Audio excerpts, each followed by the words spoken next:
You'll do it next time. Okay, so welcome everybody. I now call to order the regular meeting of the City Council and Housing Authority of Tuesday, June 2nd, 2026. Please let's stand and we'll sing the national anthem together and do the Pledge of Allegiance. Oh, say, can you see by the dawn's early light what so proudly we hailed at the twilight's last gleaming, whose broad stripes and bright stars through the perilous fight o'er the ramparts we watched were so gallantly streaming, and the rockets' red glare, the bombs bursting in air, gave proof through the night that our flag was still there. Oh, say does that star-spangled banner yet wave o'er the land of the free and the home of the brave? Ready, begin. I pledge allegiance to the flag of the United States of America and to the republic for which it stands, one nation, under God, indivisible, with liberty and justice for all.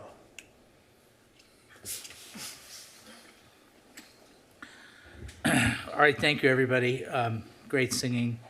So we're going to have Councilmember Bewley lead us in the moment of solemn expression. You have the floor.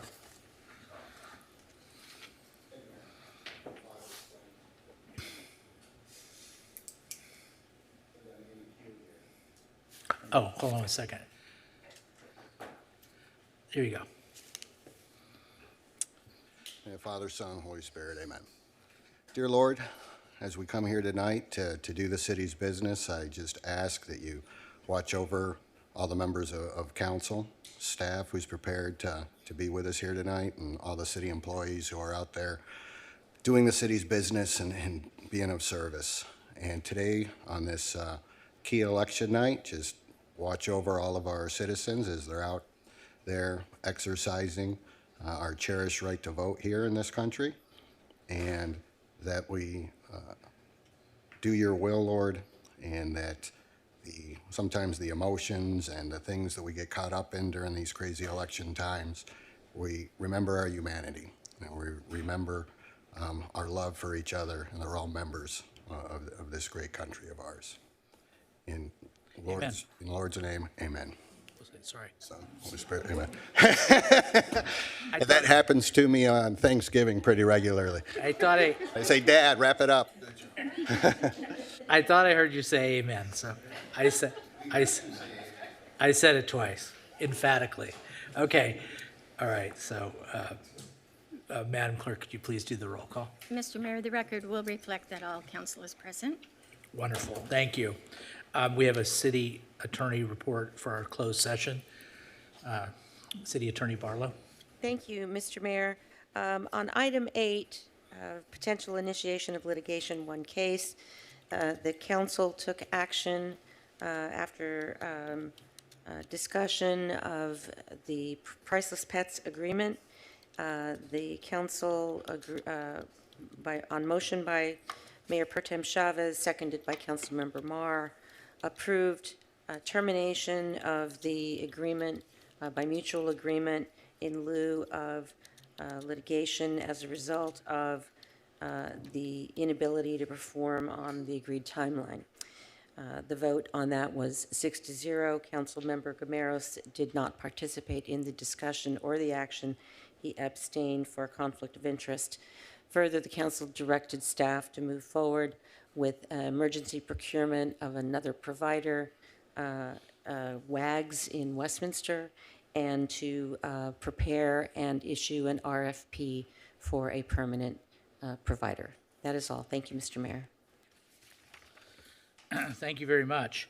Okay, so now we don't have any presentations tonight, so we'll go right to public comment. So this is the time to comment for up to 3 minutes on items that are not on the agenda. So you'll hear at 2 minutes, you're going to hear a sound, and please wrap it up. At 3 minutes, your microphone will be cut off. So we'll start with people in the chambers, and we'll go to Zoom. So we'll open it up for public comments. Yes, ma'am. Come on up. Well, welcome. Every city does things just a little different. I love it. I am president of the Costa Mesa Speak, Lead, Succeed Toastmasters Club that meets most of the time on Zoom, but every first Wednesday of the month we meet in person at the Mesa Verde United Methodist Church, and we have an open house tomorrow. And our keynote speaker is Costa Mesa Police Department's own Jeanette Martinez. She'll be giving us a speech on crime prevention.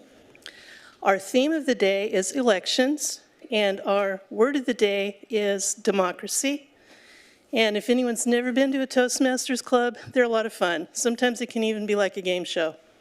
Sometimes when someone will say the word of the day, depending on the club you're in, if you're at a tabletop, you'll hear that. You'll get a drum roll when someone's using the word of the day. And the idea is the word of the day, you try and fit it into whatever you're doing that day. And it can be whimsical, it can be funny, and obviously tomorrow it's going to be patriotic. So I invite everybody to come. I gave your city clerk copies of the flyer to hand out to you all, and I miscounted, sorry about that. Hopefully you can share, and you're all welcome. We begin at 12:05, but you're more than welcome to show up early. We're usually ready to go, and we visit and socialize 15 minutes early. And tomorrow we will have chocolate cake. So if you can RSVP, that would be wonderful so we know how much cake to have on hand. If need be, I'll just give my number as contact, 714-714, again, 2447. Please call if you can RSVP. Please show up, just show up. It'll be a lot of fun. And my passion in life is getting people to feel comfortable coming to the lectern. This is, I don't want to be rude or anything other than humble. This is my first time here. But in my home city, everybody knows I'm less than humble. And I tell everyone, this is our microphone, this is our lectern. Some people think that you allow us to use it. And the truth is, it's ours. We let you hold on to it. And graciously, politely, and humbly, I thank you. I heard a ding ding, so I'm thinking my 3 minutes is about up. No? Okay. In any event, no sense holding on to the microphone. I welcome you all to come visit us and have chocolate cake and fellowship and have a blast at our Toastmasters meeting. Thank you. Thank you, ma'am. Anybody else in the chambers? No? On Zoom? No, Mr. Mayor. Ooh, closed public comment. All right. So now we'll go right to the council members' committee reports, comments, and suggestions. We're going to start in District 1 with the Reverend Mike Bewley. Thank you, Mayor, council members, and members of the public. Yeah, I feel special tonight. I got to do the invocation, and now I get to go first. Yeah, just a couple things, just a reminder what a great night it is. It's election night, and I think that may explain why we've got a light turnout. Maybe it's the riveting budget agenda that may have driven people away. But I trust that everybody's out exercising their franchise. And in this 250th year anniversary of this country of ours, tonight's the type of night that it's all about. And so I just wanted to comment on that. And then I just wanted to touch on, I really enjoyed the annual Memorial Day festivities. Last year I was able to attend with Mayor Stevens and a few of the other council members over at Harbor Lawn. And I was able to attend again this year. And I just want to give a shout out to Cornell Alescu. And for those of you who aren't familiar with Cornell, he's an amazing guy. He grew up over in Europe during World War II. He was just a child, and I won't get too deep into his story, but he escaped the country before the Iron Curtain fell, and he earned his spot by assisting some of the U.S. military as part of the Marshall Plan to get his citizenship and come to the U.S. And then he's paid back the U.S. over his lifetime. He's just passionate about World War II vets, and he's got this amazing museum over on the corner of, and it's actually, his foundation is the Noble Cause Foundation. And it's over at 1609 Pomona. It's on the corner of 16th Street in Superior. And what he's done over the years, and he's a master mechanic and auto repair guy, he's gone out and found original vehicles from all the various military theaters going back to World War I, and he's restored them to new. And it's just amazing. It's a jewel of a war memorial here in our city that's just kind of hidden over there. And he trots out 4 or 5 of these vehicles for the Memorial Day parade. And I get the luxury, one of the perks of this job, I got to jump into one of them and drive through the city on our way to the memorial service. And we had law enforcement out there and fire department out there. And council member Pettis was out there with us, and Reynolds and her dad. Kudos to him for his military service. And it was just an amazing day, and it's put on by the OC Freedom Committee, and it's one of those things I would have missed if I didn't become city council member. I had no idea this type of event was going on in our city, and they do it up, and I've got a lot of family members, different generations who've served on active duty. My dad's a Air Force guy. So anyways, it was a great event, and I was glad to be part of it, and this is kind of that year where a lot of this patriotic stuff we should focus on. So thanks. Thank you, Councilmember. Next up from District 2 is Councilmember Lauren Gameros. Thank you, Mr. Mayor. I'm just going to be very brief. I just want to remind everyone that coming up very shortly, we're going to have a 4th of July celebration that we normally do right before the 4th of July. I believe it's going to be July 3rd, but it might be the 2nd. Depends on what scheduling is like. But if you can be there, it's probably one of the most exciting events that we have of the year. There's always a very large turnout. It's a great family fun, children-friendly event, and it's an amazing, amazing fireworks show. So put that in your schedule. It's going to be the 2nd to the last day of the week, Thursday, or possibly Friday next month. And that's all I have. Thanks. It's the 3rd, by the way. It's the 3rd. Okay. Next up from District 3, Councilmember Andrea Marr. Happy Pride Month. That's it for me. Thank you. Happy Pride Month. That's a good one. So, Councilmember Arliss Reynolds from District 5. Yeah, thank you. Thanks, Councilmember Bealey, for the description of the Memorial Day event. It is one I've come to really enjoy, and thank you to the Freedom Committee who puts that on. It's always very well organized, very meaningful. Always appreciate the speeches, and it's been a fun tradition to. You're right. We did drive there once, but my father and I, my father, who's a Marine Corps officer. We always bike there, actually, and really appreciate the improvements in safe infrastructure to bike there. I'm still digesting a trip. I just got back late last night from 6 days in Boston, Cambridge for my college reunion. Staff have started to get a trickle of photos and ideas from what I've seen around the city. I lived there 20 years ago when I went to college. And just some of the highlights I want to share. I mean, their improvements in pedestrian and bike infrastructure are absolutely amazing, and really, I think, demonstrates when you create safe infrastructure, you encourage more people to ride and walk places, which results in a more vibrant economic atmosphere. It was really incredible to see that a lot of my favorite shops and restaurants, again, from 20 years ago, were all still there. My first day was just walking around looking to see what was still there. Everything was still there. And I think a lot of that is attributed to people, very easily being able to get out of their house and visit their neighborhood shops. Their urban greening program, I know we've talked a lot about trees and growing our tree canopy.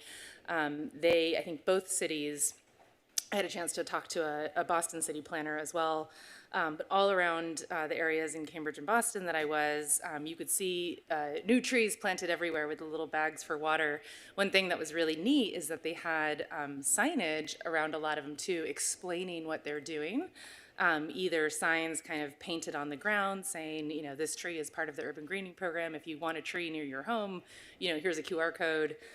They had sort of the yard signs in other places. So I thought there was just some really good examples of doing the work, but also communicating the work. And then I hadn't realized this, but it was just lucky that my reunion aligned with the 250-year anniversary to be able to walk around Boston while the celebrations of, you know, 250 years from the revolution. That was just really neat. There was a lot of celebration everywhere. I stumbled upon a parade with people in colonist costumes marching with their muskets, and it reminded me a lot of the discussions that we've had recently in terms of arts and culture and just sort of the storytelling and how storytelling of place and significant things that have happened in places really helps keep a place interesting and alive. So warning to staff, there'll be a lot of ideas coming your way.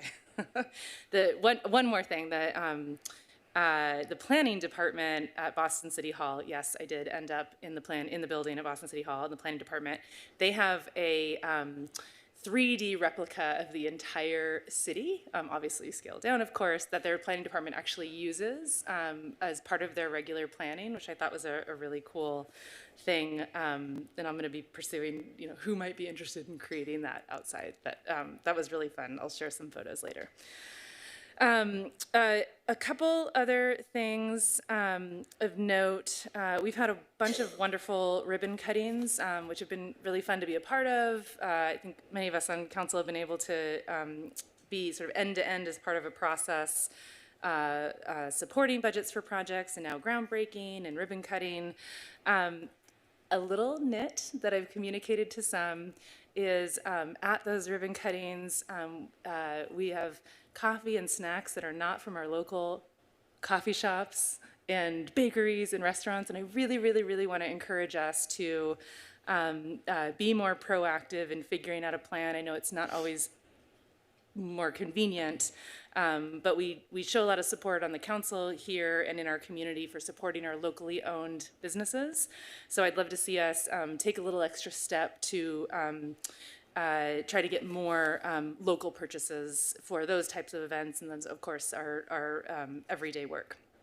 Finally, before the trip I mentioned, I met with a couple other council members with our hotel managers, talking about the TOT and some of the you know, challenges and projections they have related to tourism in the area. One thing they raised, or a couple things they raised that they thought would be helpful for our city goals in terms of TOT revenue, but also helping them be competitive in the market. One was big special events in the city, so events that draw people from nearby markets to Costa Mesa, obviously to stay overnight. Really, really helpful. And then second, maybe against our best efforts, there is quite a lot of Airbnb and other short-term rental activity that the TOT is not applied to, so that creates a disadvantage for those hotels. So I recall doing some back-of-the-envelope math a couple years ago when we were talking about this, and my recollection is that the cost of a program to instate and monitor and collect TOT for Airbnbs would be well under the benefits from that. So I'd like to try to look into that too as part of our discussions on the opportunities for new revenue. So I'll stop there. Thank you. All right, thank you. Next up from District 6, Councilmember Jeff Pettis.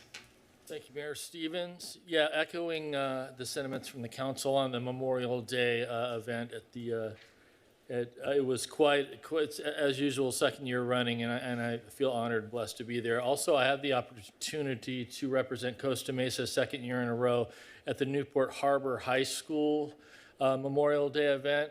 And it's kind of neat because I don't expect, I mean, it's right in my backyard. I live right on the border of Newport and Costa Mesa, so I feel like it's good to have city represented, and they do a great job honoring the fallen soldiers. So thanks to Newport Harbor High School. We had this past weekend the second installment of the East Side Exchange pop-up event, which, no, I don't have my easy up yet, Mayor, but Sergio promises he's going to throw one in the back of my truck here tonight. Yeah, it was at Brentwood Park, and it was awesome. Had some local people show up. Had the planning commissioner Dixon there to join in. We had some folks talking to us, and it's going to turn out, I think, to be a very worthwhile thing to engage with the citizens. And we had Boulder Gate take place there at the park. Who knew that these boulders? And I know that there was quick action. Thank you to you guys for Rajan and getting maintenance to remove those. No fault of their own. I know they were installed out of some complaints regarding the kids that developed their own little pump track there.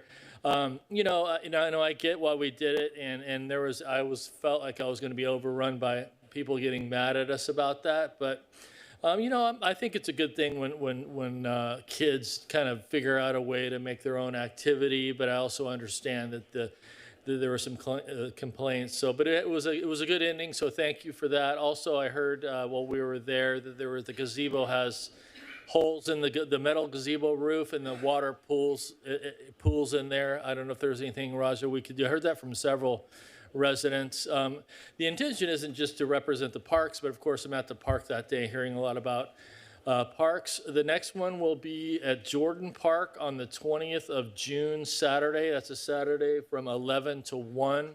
So I invite anybody from the public to come out and tell me how great I am, or tell us how poorly we're doing. Whatever you guys need to say. That's the reason I'm doing it, is because I understand that not everybody can come to council, and a lot of people aren't able to email for whatever reason. So come see me in person, and I'd be happy to talk to you guys. And last thing was 16th place.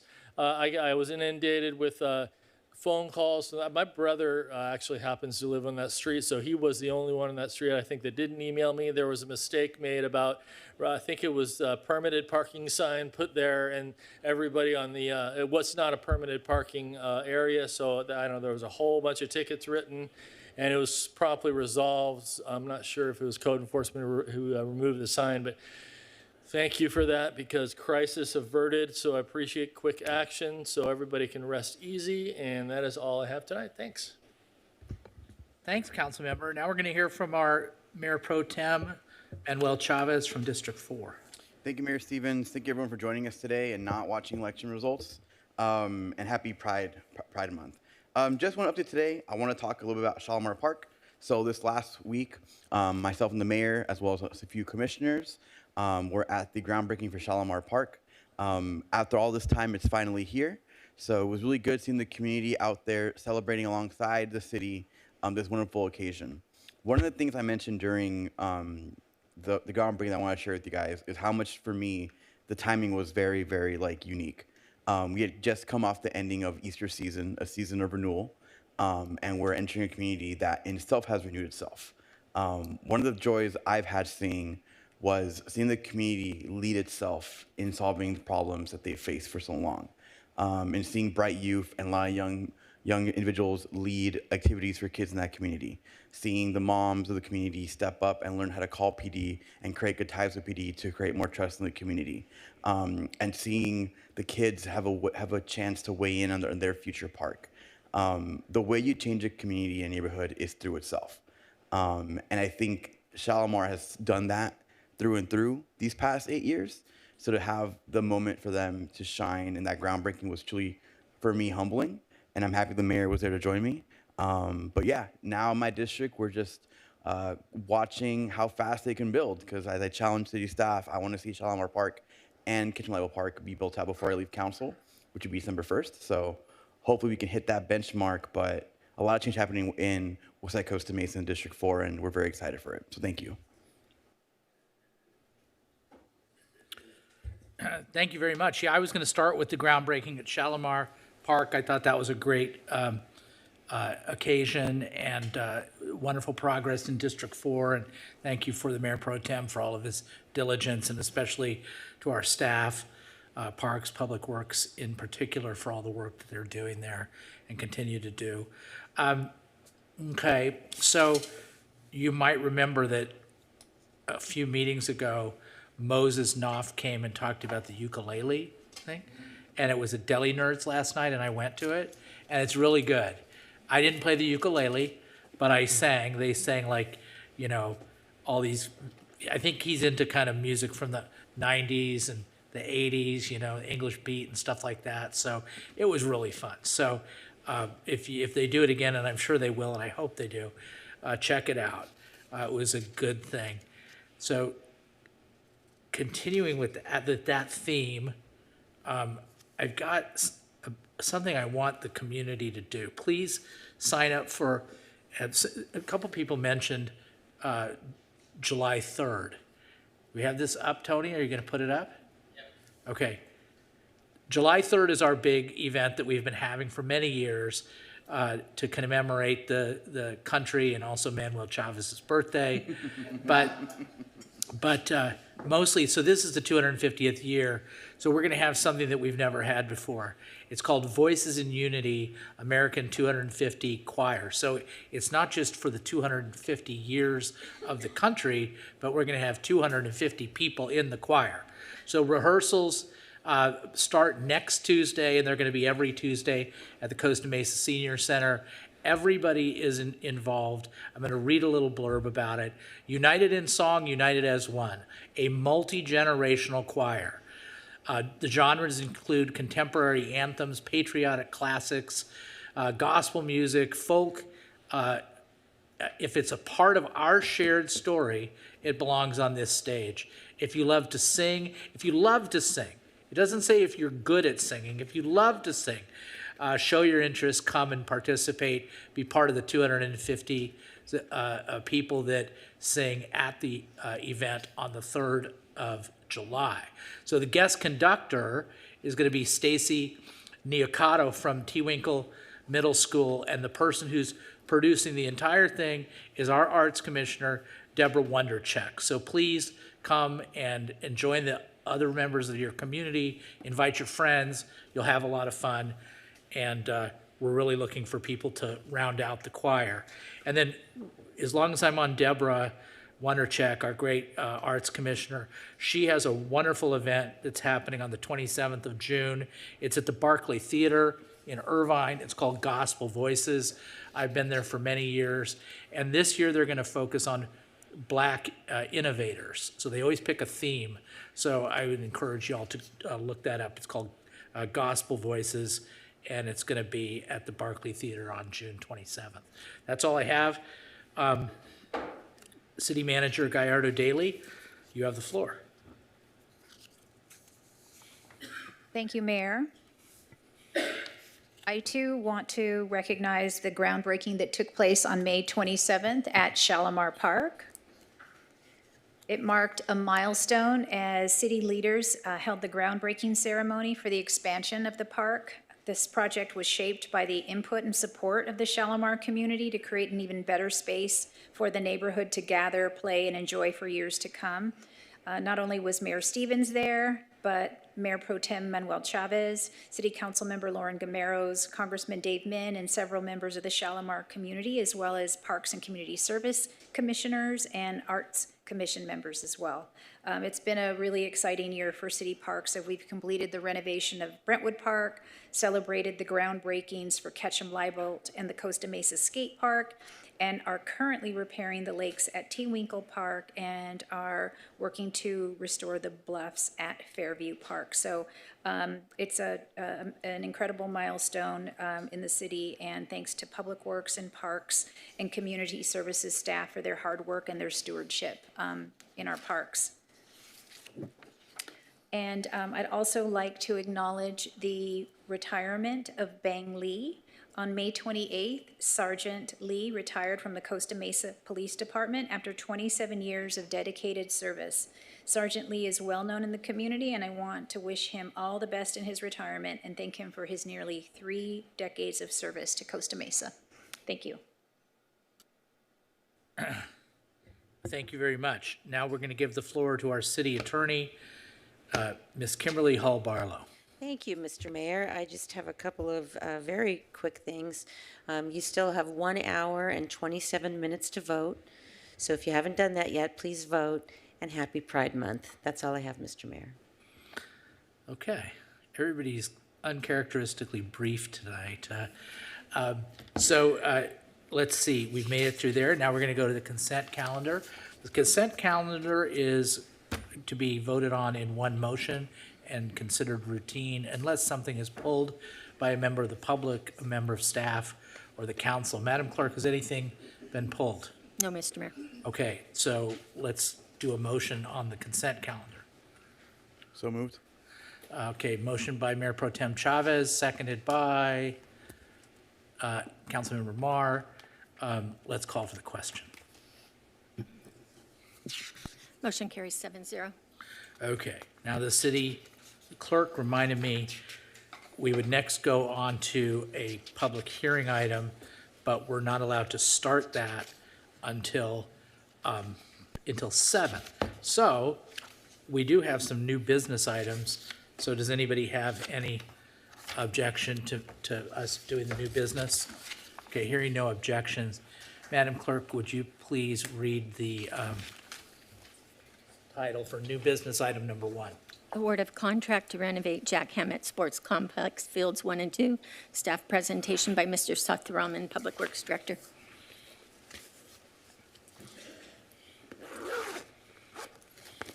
Mr. Mayor, Council members, I don't think I can fill the time between now and 7 p.m. Why don't you start with the brief biography of Jack Hammett?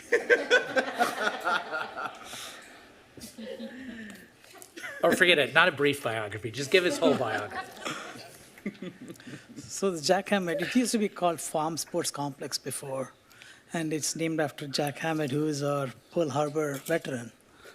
Yes. So that's my history of And he Jack was- Hammett. And he was a mayor. He was a mayor for the Great. city of Costa Great, Mesa. yeah. Great Costa Mesa, great American. So we have 6 fields in this complex, and here are fields 1 and 2.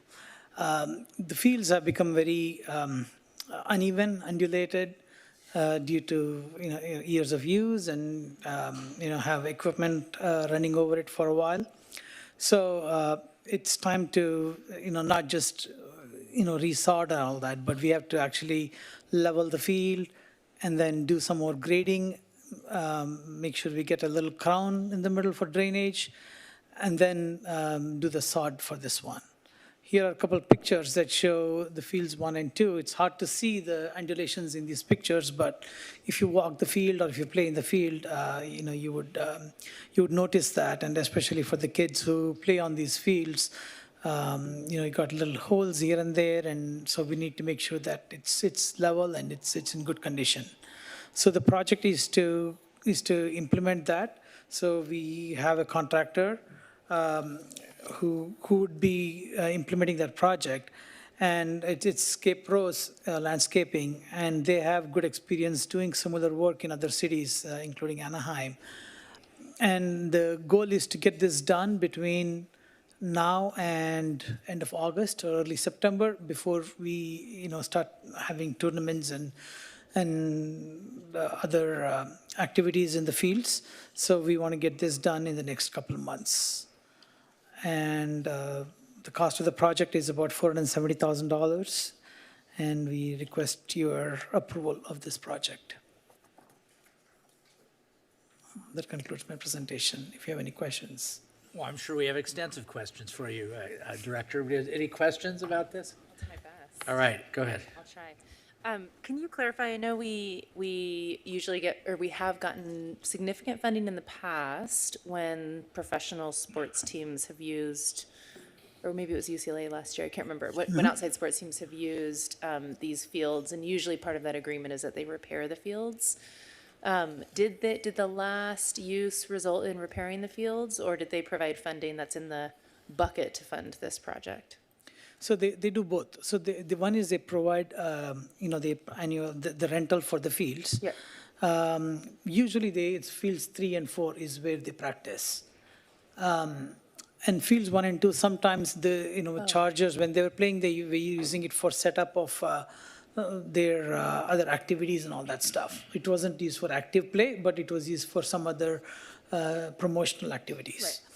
Right. And after every event, we would walk the fields and find out all the different, impacts, and they fix all those on top of paying that rental fee. Okay. And the money that we collect, that goes into a special fund we call Jack Hammett Fund, and it's for use in these kind of renovations throughout the park.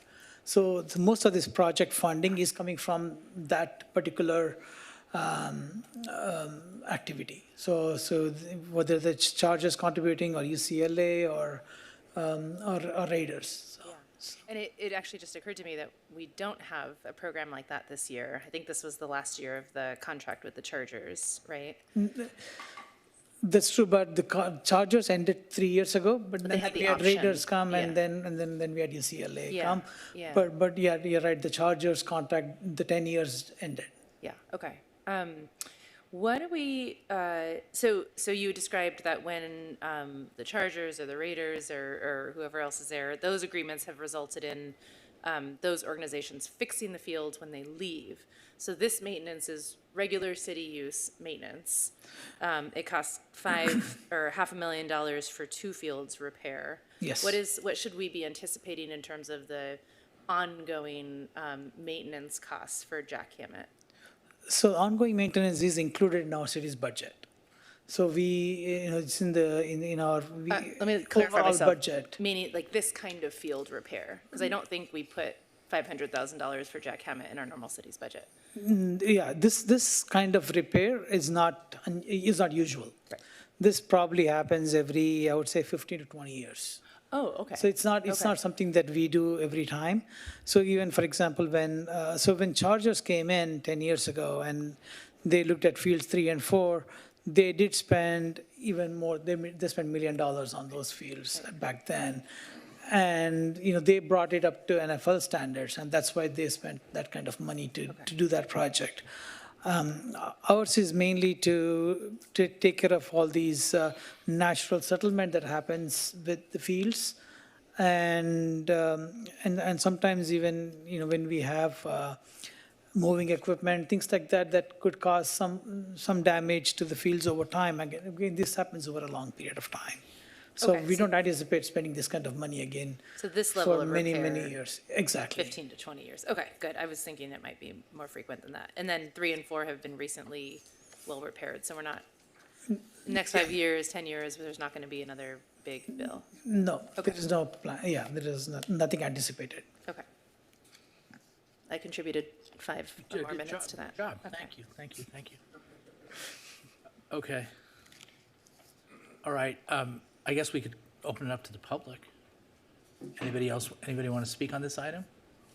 Anybody on Zoom? No, Mr. Mayor. Are we sure? No? Okay, all right. Close public comment, I'll make a motion. Second. Well, you don't know what the motion is. I Trust you, Mayor. Mayor, I trust you on this one. I'm gonna move the staff recommendation. Second. So yeah, I kind of go way back with this. I don't know if I've ever told this story, but this seems like just the opportune time to tell it, since we have time. So I used to live at 2833 Monterey, which is kind of that a street that would run perpendicular into the farm, and you know how we do our notices that go around to everybody within 500 feet. And so this place used to be the farm. It was called the farm, and it was literally a farm that was like for the 4-H club of Costa Mesa High for sure, and maybe some of the other schools. And they had farm animals there, and it just stunk to high heaven. And everybody kind of dealt with it, everything, but it was fine. And then they decided they were going to build in the 90s when I was living there. I lived there up until January of 2000. And so I got one of these cards and from the city of Costa Mesa. And it's the first time I ever came into this chamber because I was worried that my neighbors were going to complain about building this field because it was going to create traffic and noise and light and all the unintended consequences of building a field of this nature. So I came in here thinking that, well, you know what, I'm going to be in favor of it because I had 2 little boys At the time, I may have had, Carolyn may have been born, maybe a little baby girl, and I said, I'm going to speak in favor of it. So I took my 3 minutes, I came in and I said, I think we should have this field. And little did I know, because I didn't spend a lot of time at home or in my neighborhood, that whole neighborhood, you know, in Councilmember Marr's district, District 3, and I love every neighborhood, but that neighborhood puts up with a lot, and they're very cool, and they are very tolerant of a lot of activity around there. And so in the main, people were in favor of it, and I really didn't have to advocate too terribly much. And also, I'm sure they were tired of the smell. And so then it took a long time to get this thing going. And remember, you were here at the time? You weren't? So Ron Ambergy and Jack Carriage got the contract to put in the grass, and it took them a while to get it seeded, that grass. And finally it got seeded. And so I just want to report something that I should have mentioned to where we're at right now. And so in 2000, right when this opened, they started a thing called the Daily Pilot Cup. I'm not sure if you're familiar with the Daily Pilot Cup, but it's all the kids in all the private schools and public schools, girls and boys, ages 3rd grade and 4th grade and 5th grade and 6th grade participate in this soccer tournament. And they had it last week.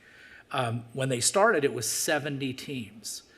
This year there were, I think, a couple hundred teams. They played, there were 2,500 kids that participated, 270 games.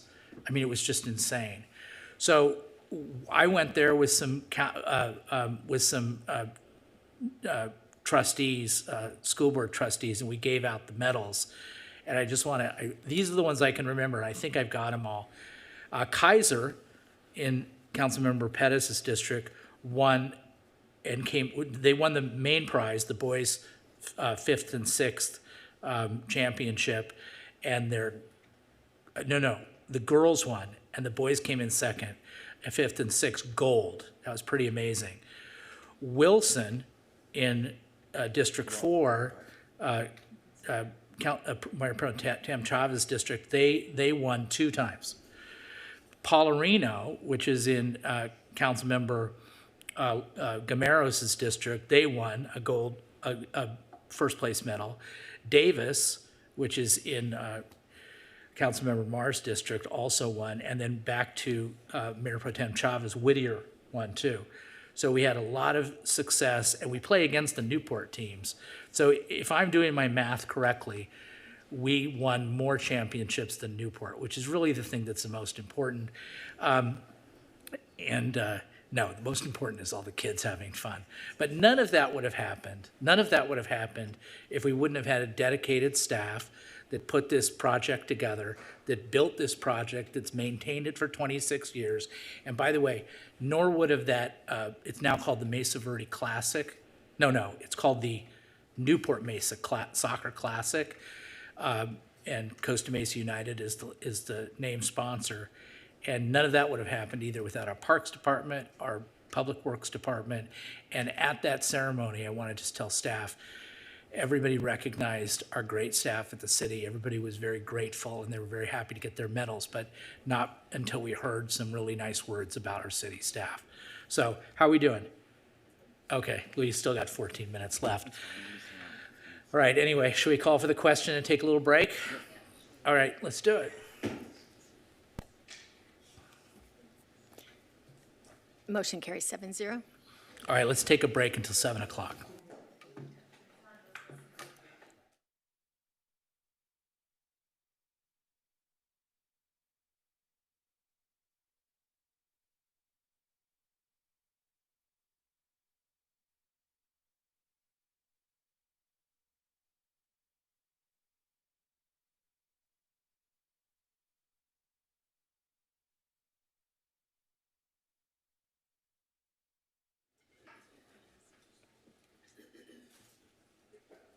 All right, we're back on the record at 7:02, so we could do our first public hearing item.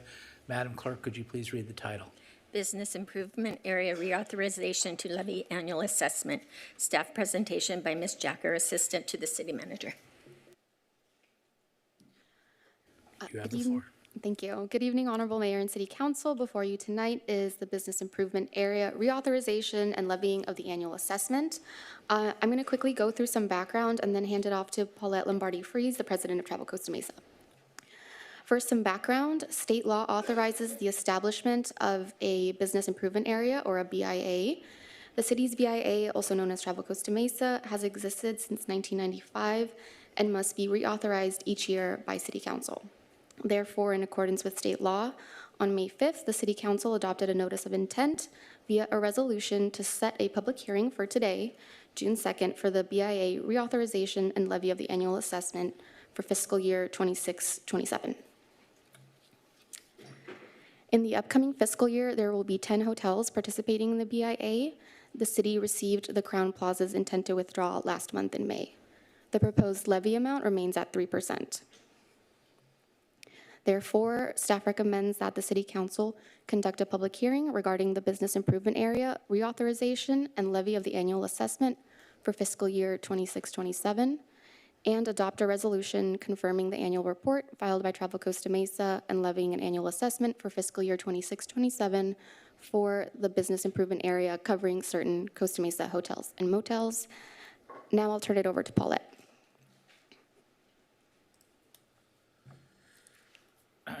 Ms. Lombardi-Fries, you have the floor. Thank you so much, and good evening, everyone.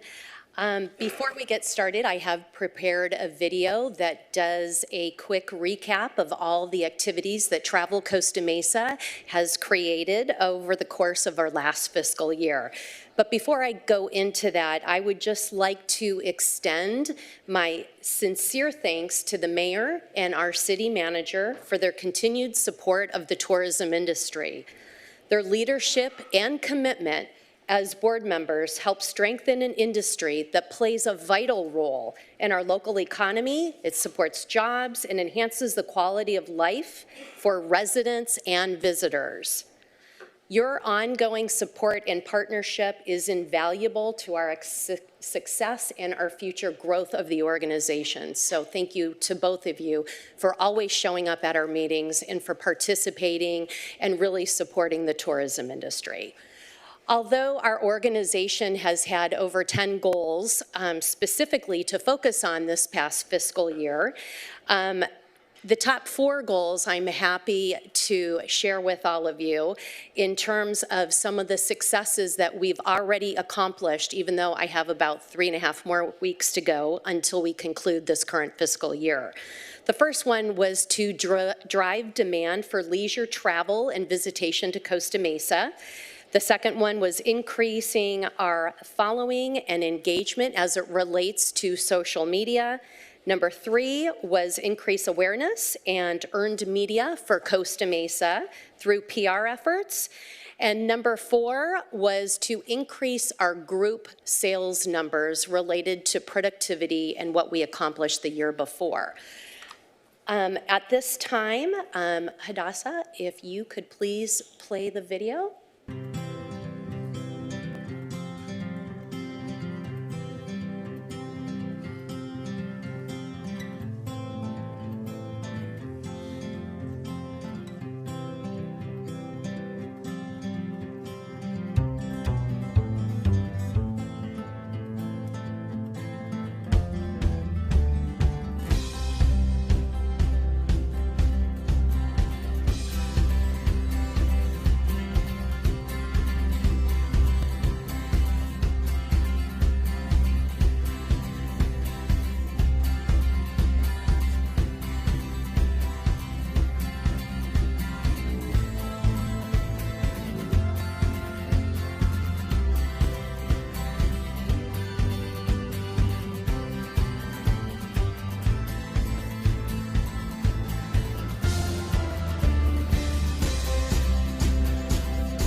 That video could go on for much longer, but I was told I need to keep it short. So I am happy to answer any questions that you may have as we look forward to our next fiscal year.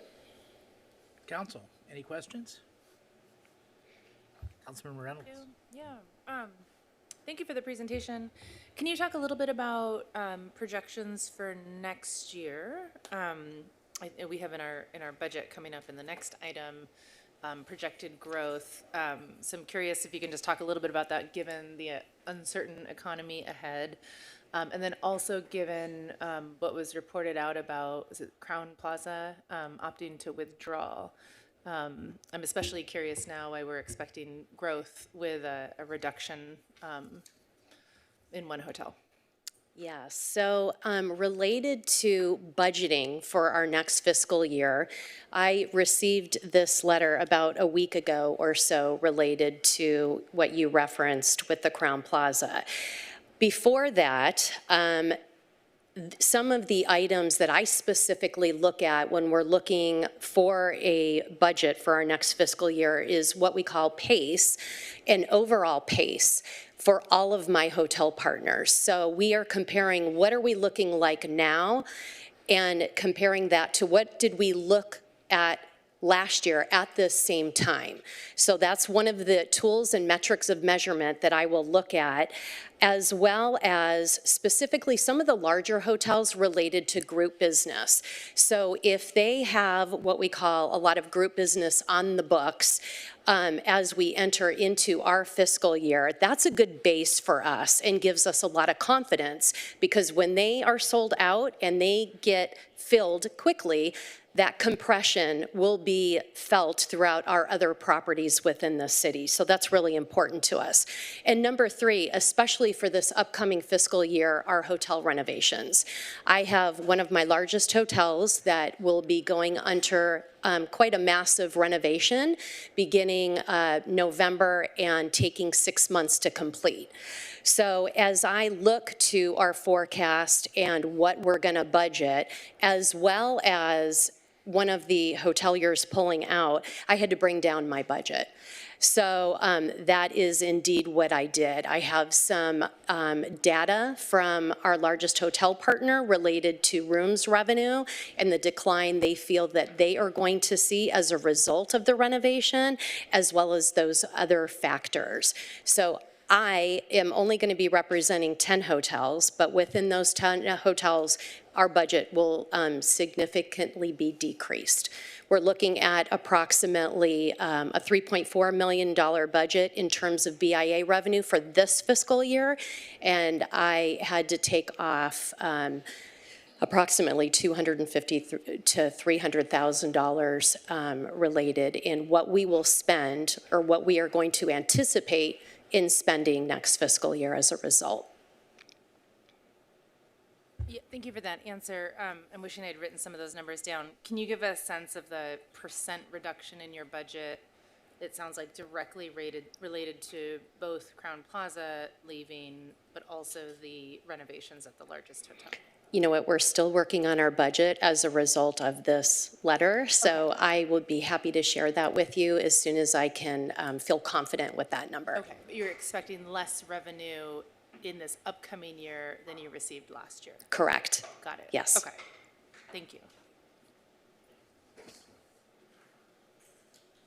Anybody else? Okay, nothing else from the council. So let's open it up for the public. Anybody from the public wish to speak? Anybody on Zoom? No, Mr. Mayor. Okay, close public comment. Thank you very much. Great job. Thank you. And so do we have a motion? Councilmember Reynolds? Councilmember Reynolds moves to staff's recommendation, seconded by Councilmember Marr. Councilmember Reynolds, do you want to be heard on your motion? Just very briefly, thank you, Paulette, for the presentation and clear information. Always really appreciate our one-on-one meetings and appreciate the meeting that you set up a few weeks ago. I think this is a great program. I continue to think it's sort of like there's untapped potential and wish we could invest more. And I'm not sure exactly how we do that, but that's where I still have some goals. So thank you for all of your work and for highlighting so many wonderful things about Costa Mesa. Councilmember Moore? Yeah, nothing to add to that. Thanks, Paulette. Okay. Any other council members wish to be heard? Yeah, just thank you very much. Thank you for everything you do. You're a terrific leader. It's a pleasure to be on the board. And as you pointed out in one of your recent presentations to the city council, the amount of money and the amount of tax dollars and economic activity generated by tourism is very, very significant. And so we should all be very grateful for the work that you do and your staff. So thank you very much. With that, we'll call for the question. Motion carries 7-0. All right, thank you, council. Now we have the one last item, which is our public hearing item. And I'll definitely say it's last but not least, right? I mean, so this is the budget. So please read the title. Fiscal year 26-27 proposed operating and capital improvement program and housing authority budget, including annual reporting for equipment use policy per AB 481 and vacancy status and recruitment strategies per AB 2561. The staff presentation will begin with Ms. Gallardo-Daly, City Manager. City Manager Gallardo-Daly, you have the floor. Thank you. Mayor, members of the City Council, the proposed budget tonight reflects a careful balancing of revenues and expenditures coupled with deliberate cost containment measures implemented throughout all departments. So while maintaining fiscal sustainability is a central focus, we remain equally committed to advancing the priorities established by the City Council. Our budget continues to support efforts to strengthen the public safety and enhance the quality of life for our residents, ensuring that core services remain responsive and effective. At this time, we are making strategic investments to maintain and improve the city's facilities, equipment, and technology, recognizing that modern, well-maintained infrastructure is essential to delivering high-quality services. Looking ahead, our approach remains grounded in achieving long-term fiscal sustainability. This includes not only managing our current resources responsibly, but also planning for the future obligations, evaluating ongoing service demands, and identifying opportunities for operational efficiency. Equally important is our commitment to recruiting and retaining high-quality staff. Our workforce is the engine that drives service delivery, and investing in our employees ensures the city can continue to meet the needs of the community, both now and in the future. So in short, this year's budget tells a story of measured decisions with meaningful impact, and I look forward to discussing in greater detail the budget tonight and welcome your guidance as we continue aligning our financial practices with the city's vision and priorities. And now I'll turn it over to the finance team for the remainder of the presentation. Okay, thank you, City Manager. Good evening, Mr. Mayor, council members. Tonight, we have before you the adoption of the fiscal year 2026-27 budget, the entire city budget. And in the council memo, we have a list of items that we would love for you to adopt tonight. The main budget, as well as the capital budget and the other attendant items that are required to be adopted alongside the annual budget. Before I start, I'd like to acknowledge that I have, we're going to tag team this much like we did with the study session. I have Mark, who is the budget manager for the city, and Anna, our finance manager. And there's a portion also that deals with capital improvement that we have the public works director here to address. And we will also have other department heads available here tonight. The police chief is here and will address some items there, as well as human resources. So let me begin. We do have a presentation for you tonight, and as those slides come up for each of the participants, I'll turn it over to them. And in terms of the agenda here, we'll go through the guiding principles and the economic update that underlie all the numbers that we are presenting to you tonight. And then we'll go through, based on feedback that we got from the study session, the council requests, as well as the 5-pack recommendations. And after that, we'll drill down into the budget, the overall budget, the specific general fund budget, which is the big general operating budget of the city. And then we go through some position changes, as well as the CIP, and we end up with the GAN appropriation limit, which the city is significantly under that. And then we'll open it up for questions. Next slide. So in terms of guiding principles, we went through this during the study session. All the budget, this is the guiding principle that underlie the assumptions and the numbers that we're presenting to you tonight. Strengthening the public's safety and improving the quality of life for all citizens of Costa Mesa is the paramount goal here. And maintaining and enhancing city facilities, technology, and equipment is also highlighted in the budget. And we'll point them out as we go along in the presentation. All right. I'd like to spend a few minutes here just to talk about the economic situation and some of the assumptions that we're making. Currently, the catchword, as I mentioned when we had the study session, was uncertainty. And right now, it's still uncertain. And for me, the overall posture right now, in terms of revenue forecast, is cautious optimism. We have increasing fuel prices.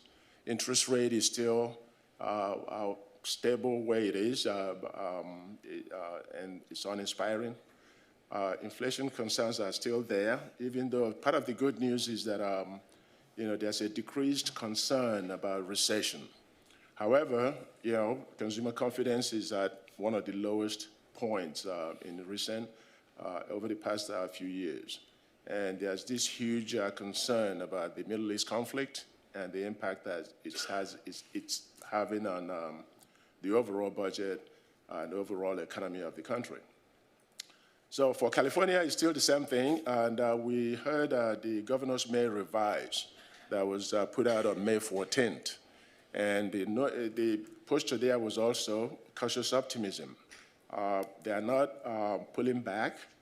And as a matter of fact, on the revenue side, the state is looking at a new revenue source, particularly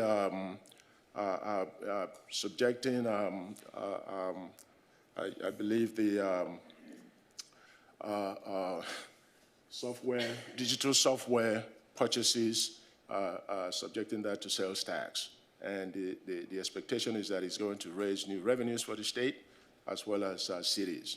We have not incorporated any projections relative to that in our budget, but we are thinking that come maybe January, all of that will be crystallized, and Costa Mesa should see some revenue coming from that source. So overall, again, in terms of our economic outlook, national, regional, it's just a cautious optimism here. We're not excited about what we're looking at.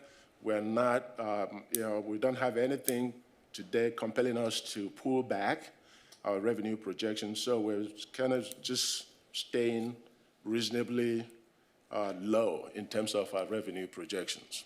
And during the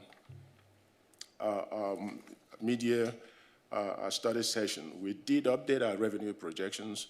And from that base, we're projecting just a small increase for next fiscal year.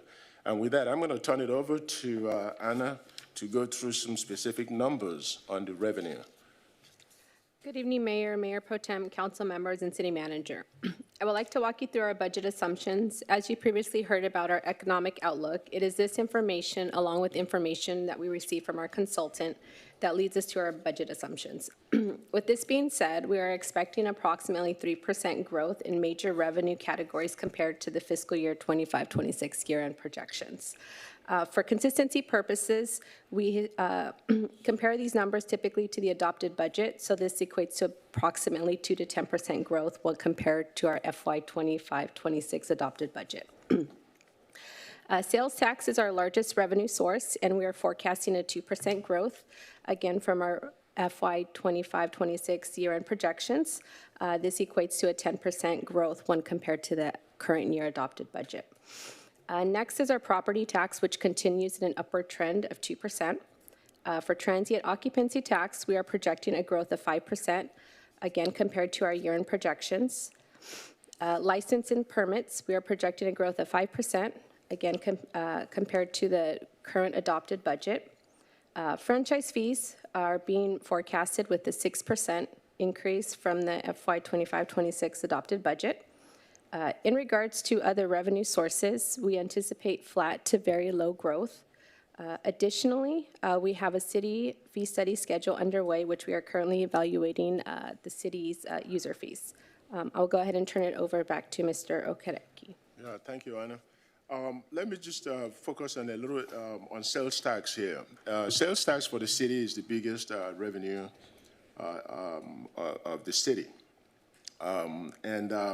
We do look at that sales tax, property tax with our consultants, HDL.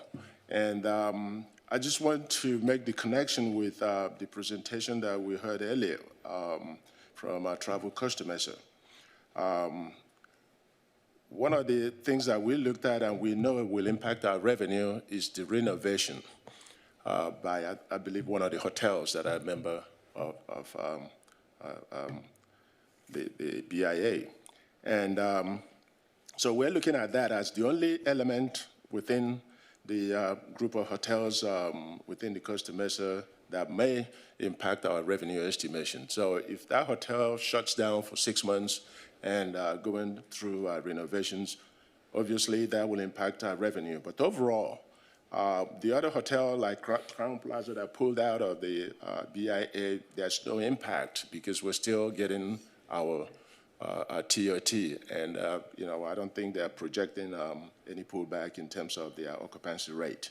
So we looked at all of that with our consultant, and the numbers that we are putting here in terms of projection is based on that in-depth analysis and review of all the elements that we think impacts the hotel business and the revenue that it generates for transit occupancy tax specifically. But again, the three main tax revenues of the city: sales tax, property tax, and TOT, things that we look at very closely, and we work with the consultants that we have working with the city over the years to project out.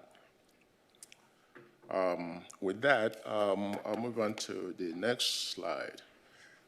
Now, that's the revenue side. Now we look at on the other side of the ledger here, the expenditure assumptions, really what everybody considers the budget, the allocations to spend our estimated revenue for the fiscal year. And the expenditure, some of the assumptions that we're making there, or some of the facts that has to be considered, include all the expenditure growth based on labor and contractual obligations that we have, existing, all the existing obligations. And we're also including a cost containment measure with a target reduction of 5% for all departments. In addition to that, over the years, we have noted that some of the line item budgets haven't been right-sized. And we're beginning to gradually right-size, particularly overtime. And we could talk a little bit more about overtime in another slide. And we're also adjusting utility cost to reflect our recent actual expenses or actual experience over the past couple of years. And we are making, the police department is fully sworn. Is fully staffed in terms of sworn positions. And the fire department has a recruitment underway to fill, I believe, 8 sworn positions that will get them to being fully staffed in the department. We also, in order to achieve, make sure the expenditures fit in within the revenue limits that we have, we've identified 14 positions, 13 of them in the general fund that will be frozen all through the year. In addition to that, we are also implementing a 2% attrition factor that will be applied citywide, total budget, rather than how it was applied in the past, being department specific. And this budget also fully funds the CAN and IT needs funds consistent with the city ordinance requirement, 5% for CAN and 1.5% for IT needs funds. And in addition to that, previously deferred payments to CAN and IT, we are also including in this budget the scheduled payment for the 1 year towards those deferral amounts. Go to the next slide. Yeah, again, following the study session, we had a few items that council requested that we go back and include in this budget. And one of them is to fund the Arts and Cultural Master Plan, as well as the art specialist position. And that has been included in this budget. We've also going to fully fund the outreach worker for the senior center in the general fund. A portion of the salary was formerly funded by CDBG. So that's a recommendation that we've incorporated and adjusted the budget to include. And we are adjusting the budget for utilities to reflect, as I said earlier, actual experience in terms of expense level. And we did go to 5-pack a couple of times, and we have included their recommendations here.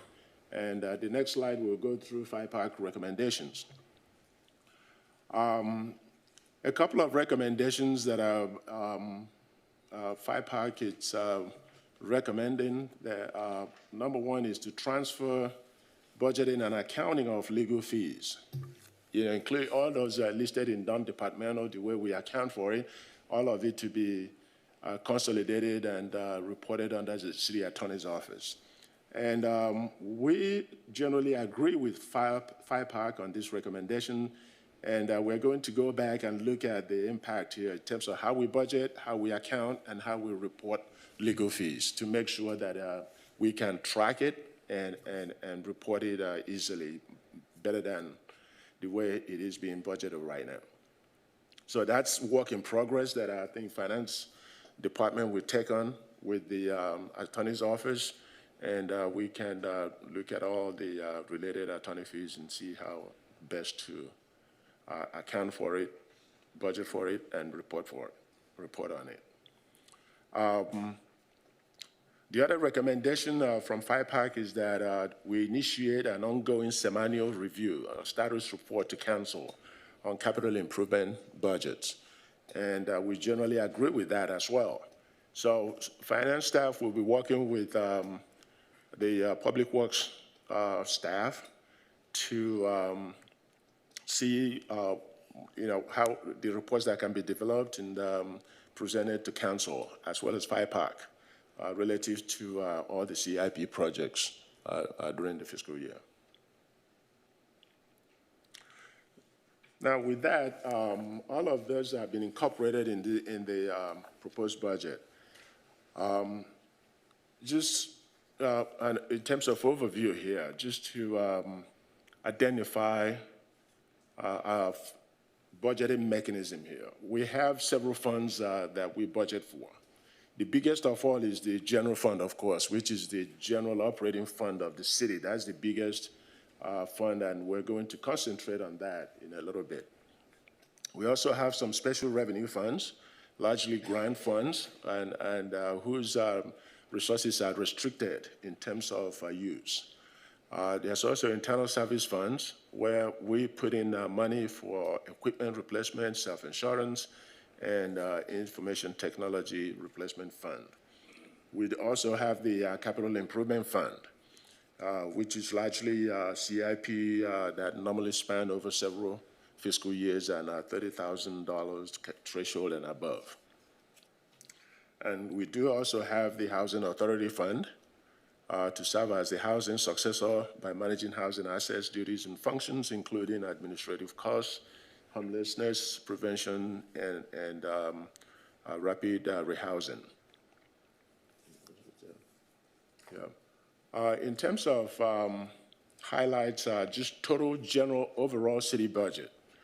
The proposed budget for fiscal year 26-27 for all of those funds total $245.9 million, which, if you compare that to the adopted budget in the current fiscal year that's about to end in 3 weeks, that's a 9% increase, or $20.9 million increase.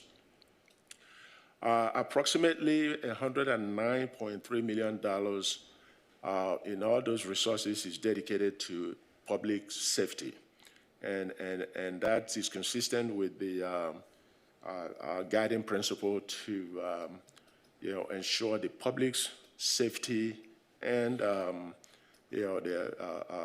quality of life for our citizens. And we're also investing approximately $23.6 million in city active transportation networks, streets, facilities, parks, and information technology related capital projects. And in addition, we also are planning to issue certificate of participation of approximately $12 million for the renovation of the fire station number 2. And that will be brought to council at some point in a couple of months once we have the exact numbers in terms of the bids. And this budget also provides for $2 million in annual required CalPERS contribution, an increase of $2 million of the UIL contribution. And again, just emphasizing that we are fully funding the ordinance required allocation to the Capital Asset Needs Fund, as well as to the IT needs funds. And we are continuing to fund the Housing Authority Fund, and this budget includes $1.3 million towards that purpose for the Housing Authority. And on this chart, basically, it shows the same thing. The operating budget, which is inclusive of the general funds, special funds, and internal service funds, in the middle column there. It totals about $211.6 million. And we're looking at budget to budget here because that's really how we've reported things in the past, just to stay consistent. And if you look at it budget to budget, it's about 5% increase for the total operating budget. Again, that total operating budget, if you look below the line, it includes general funds, special funds, and internal service funds. Then we have the transfer outs totaling about $10.6 million. And you could see the breakdown in the note below there too, that includes $6.7 million going to CAN, $3.1 million going to IT Needs Fund, and $0.8 million coming from the Opioid Settlement Fund. And then the capital projects of approximately $23.6 million also includes about $1.6 million of IT projects in there for the total of $245.8 million overall total city appropriations. And just a breakdown of the CAN and the IT needs funds. If you take the one on the left-hand side, the CAN, the ordinance requires that you contribute 5% of general fund to CAN, and that 5% equates to $10 million on the budget of current estimated budget of $200 million. And out of that, we're paying about $2.8 million in lease revenue bonds, previously issued lease revenue bonds. And we are also setting aside about $1.1 million towards debt service for the new certificate of participation bond that we're planning to issue that will be applied towards the renovation of the fire station number 2. And we're also including there, the scheduled repayment of previously deferred CAN allocation, with a total of net total going into the capital asset needs funds of about $6.7 million. On the IT needs fund side, it's 1.5% of the general fund, which equates to about $3 million. And additional $100,000 is the scheduled repayment of the IT allocation that was deferred, I believe, from last year. Okay. I'm going to turn this over to Mark to talk about the Housing Authority and a couple of the slides down. Good evening, Mayor, Council Member, City Manager.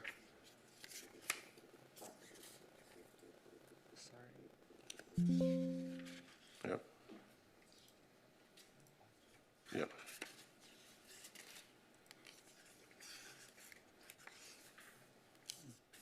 There it is. Okay. So the Housing Authority Fund will receive an appropriation of $1.3 million with a general fund contribution of $500,000 and from the opioid settlement fund in the amount of approximately $800,000 to support homeless shelters and programs. This includes funding for contractual obligations, for shelter operator, as well as meal provider.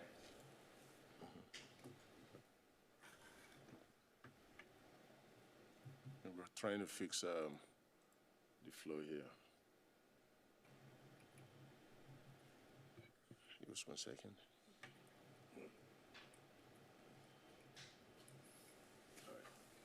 As far as the information technology replacement and self-insurance fund, which are part of our city's internal services fund, as Kingsley mentioned earlier, the information technology replacement fund will receive an appropriation of $3.1 million, including $2.2 for IT replacements for eligible expenditures, as well as projects within the ITSP, which is our 5-year IT strategic plan, and also approximately $900,000 for staff-related costs. This is relating to the project management that staff is overseeing the implementations of these projects. Further on, we also have the self-insurance fund, which takes care of all of the city's risk as well as liabilities, and we are appropriating an additional $500,000 in additional funding to cover for insurance premiums that the city will anticipate to increase. And this increase is not subject to just Costa Mesa alone, but municipalities all over the state are experiencing increases in insurance premiums. At this moment, I'd like to turn it over to City Manager Cecilia Gallardo-Daly to talk about the Arts and Cultural Master Plan. Thank you. We received direction from the City Council at the study session to make sure that we were allocating all the necessary funding to the city's arts and culture program. I wanted to let the council know that in the budget that we're proposing to the council for adoption, we're fully funding arts programs and the arts specialist position in the arts fund pursuant to council direction.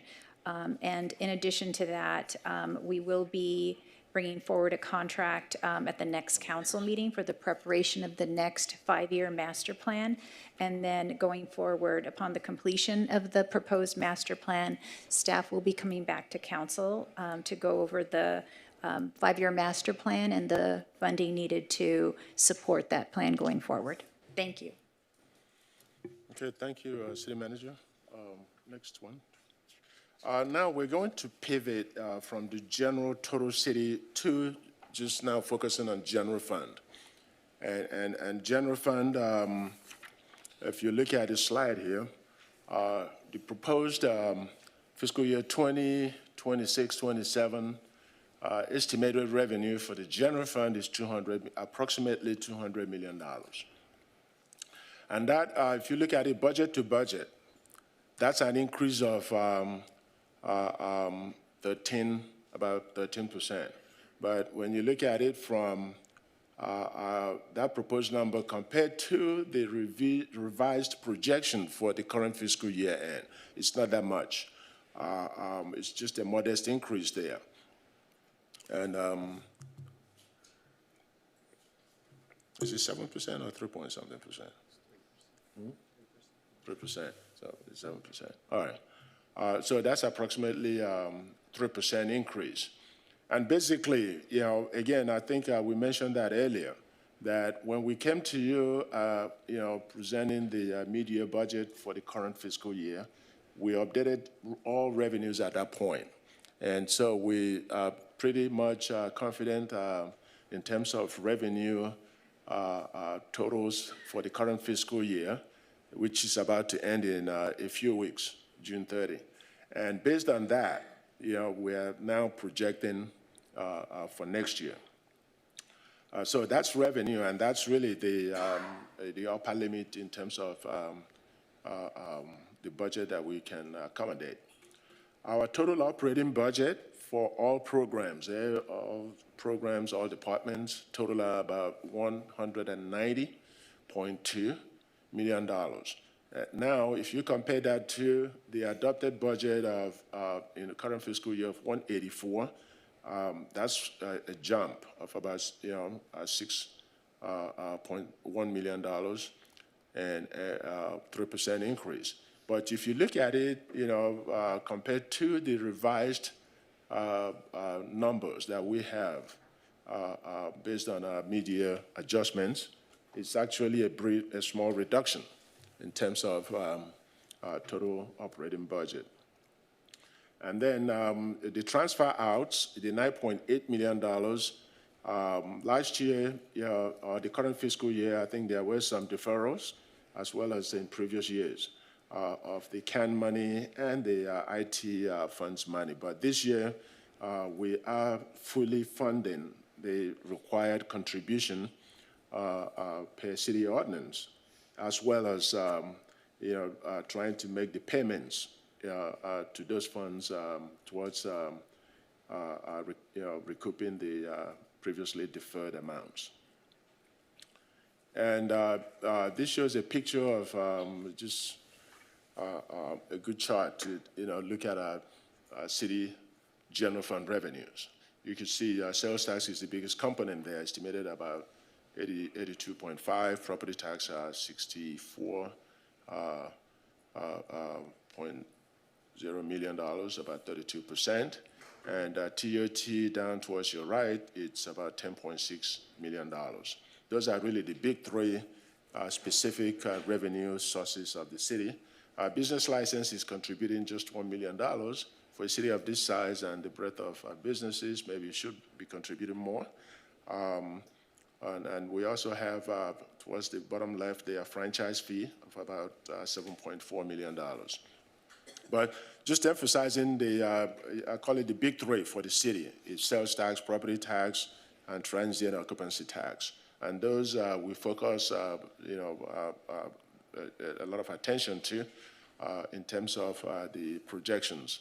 We look at local projections from the local university here, Fullerton, Cal State Fullerton projection program. We look at the state budget office and the May revise, as well as sitting down with our consultants and going through some of the impactful factors that I think may affect revenue going forward. So with that, I'm going to turn over again to Anna to just go through specifically in terms of numbers and the projections that we're making. Thank you, Kingsley. The proposed general fund budget, as mentioned, is at $200 million. This represents a 3% increase over the current year-end projections. But when comparing to our adopted budget, it is 13.1 million above. As previously mentioned, sales tax remains to be our city's largest general fund reserve. We're at 82.5 million. This is also a 3% increase over our year-end estimates. Again, this growth reflects continued consumer spending activity. Property tax revenues projected at 64 million. This is approximately 2% growth over our FY 25-26 adopted budget. Transit occupancy tax revenues are projected at 10.6 million. This is a 5% increase over our year-end projections. Fees and charges are estimated at 13.9 million, which is approximately an $800,000 increase from the current year adopted budget. Cannabis tax revenues are estimated at 4.2 million, with 3.7 million that's to the general fund. Business license revenues are projected at 1 million. This is approximately 4% growth over the current year adopted budget. Overall, the city's revenue remains positive. The proposed budget reflects the continued growth in these key revenue categories. Thank you. Thanks. Mark? And so what you have here in this pie chart is a reflection of the 200 million within the general fund's budget divvied up between all of our city's department. So the biggest chunk of the pie is the police department, which amounts to $69.9 million, or 35% of the city's total budget, followed by fire department, which represents 39.4, or approximately 20% of the overall city's budget. Coming in third is public works. Public works budget is approximately 22.8 million, or 11%. And then you also have non-departmental. Non-departmental is where the city does the transfer out, as we aforementioned, to the CAN, as well as the IT replacement funds. You also have your principal payments for those prior year bonds, as well as the principal and interest payments. So that is a big chunk. And then all of the other departments, development services, city managers, hover around the $10 million mark, as well as parks and community services. And then you have smaller departments such as finance at 5.9 million, or 3% of the total city's budget, followed by city council and city attorney, which is approximately 1 million, or 1% of the overall city's budget. If you go back to that slide, just to point out too, the city manager's budget of about $10.4 million, that's just not city manager alone, that's city manager department. That includes city manager, city clerk, human resources, city clerk, communications department. So that's a big department. Correct. Moving along, strengthening public safety. So that's one of the key guiding principle of the city. As such, the fire and rescue department, there are currently the sworn level positions are at 86 position. The city is pursuing fully staffing the fire department as in the firefighter classification. So we're currently recruiting 8 firefighters to achieve full staffing. Other annualized enhancements include reallocation. So we're converting an emergency medical service coordinator to a fire battalion chief. HR will go over that in a minute. And we're also setting aside approximately $100,000 for new vehicles to the fire department. For the counterpart in the police department, there are 142 sworn positions in the police department. The police department achieved full staffing within the sworn police classification this year, which is an achievement. The city has strived to achieve that number over the past decade, and through incentives and support HR recruitments and efforts by the council, the city manager's office, HR, the police department was able to finally achieve full staffing within the sworn classification this year.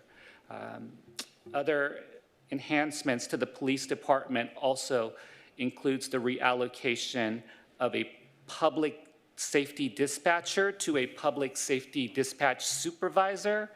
And finally, one reduction in a park ranger. Furthermore, the police department also will receive a $700,000 in funding for new and replacement vehicles to the police fleets. These include police cars as well as motorcycles. Okay, next slide. I think we're going to turn this over to the police department. Good evening, Mayor, City Council, and City Manager. My name is Lieutenant Jared Barnes, and I am responsible for ensuring our department is in compliance with Assembly Bill 481. Assembly Bill 481 has been since codified in the Government Code 7070 for 4 years now, and this legislation seeks to provide transparency and oversight on how certain police equipment is funded, and that's why it's tied to the budget presentation, how that equipment is acquired, and how we use it throughout the year.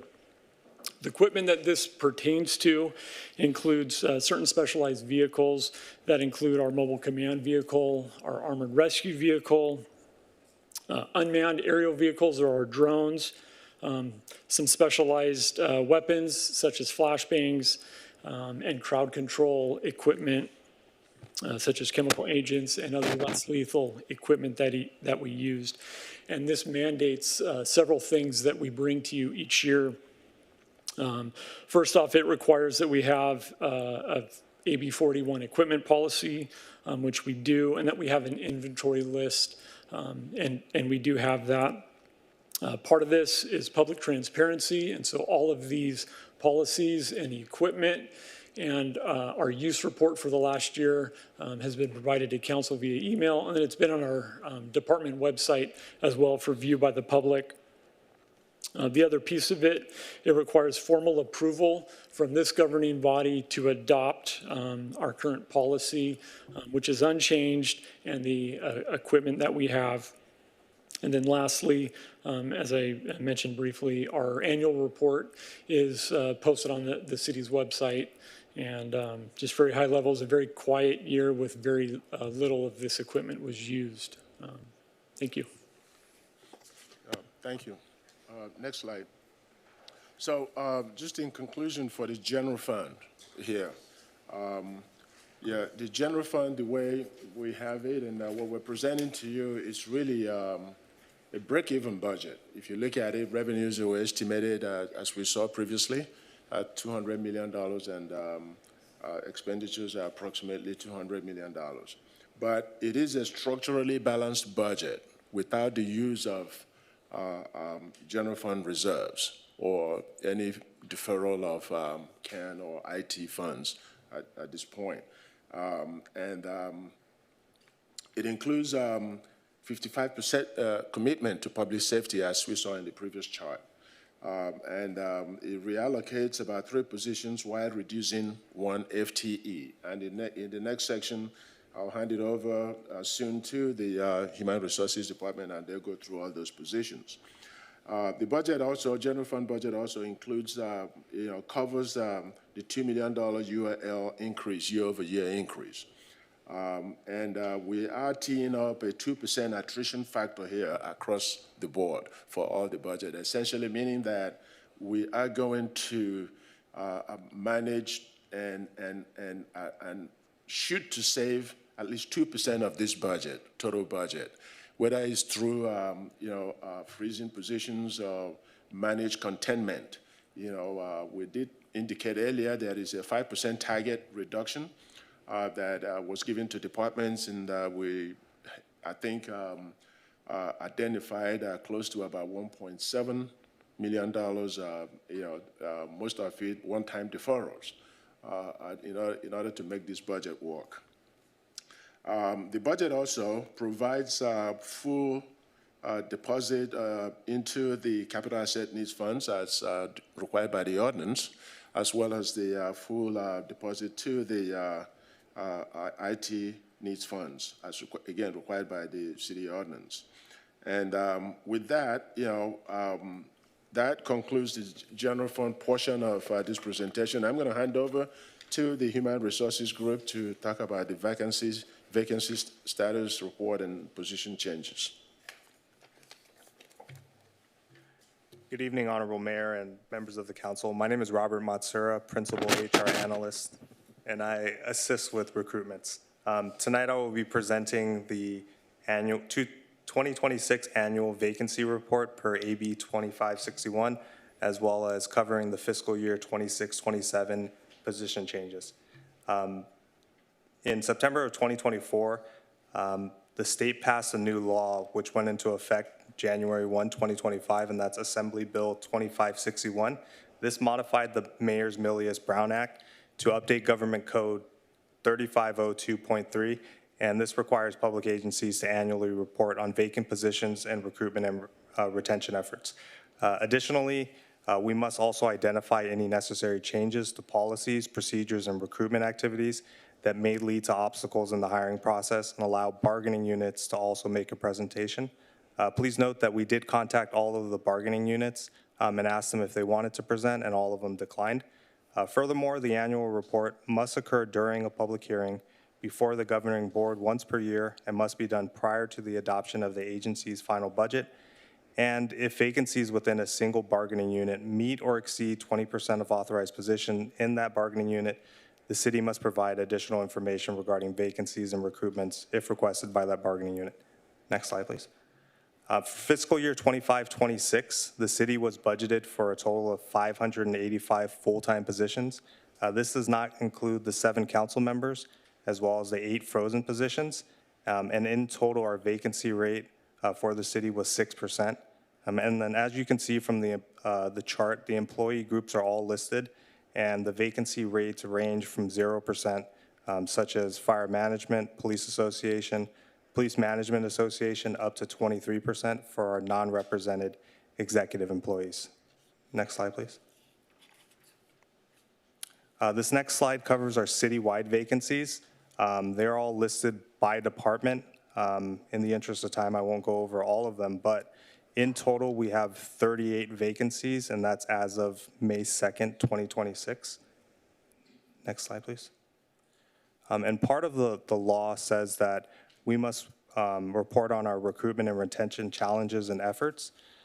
For our recruitment efforts, we are partnering with local educational institutions such as Coastline Regional Occupational Program to place interns to enhance interest in working for local government. Currently, we're hoping to launch this partnership maybe this summer and get a few interns in. We're also continuing to offer hiring and referral incentives for police officers and dispatchers, and continuing to enhance the city's branding as an employer of choice through social media with platforms such as LinkedIn and Instagram. For our retention efforts, we are negotiating successor agreements with bargaining units. Currently, we're in negotiations with our largest bargaining unit, CMCEA, or City Employees Association, as well as Police Association and Police Management Association. And we're also, per the CMCEA MOU, we've updated compensation to align with the market for select classifications and expanded select classification series to provide for professional growth. And for our challenges, it is maintaining competitive compensation packages. And with that, I will pass it over to HR Administrator Fani Acosta to give you information about the position changes. Good evening, Council, Mayor and council members. I will cover the requested changes for fiscal year 2026 and 2027. Some of them were mentioned previously.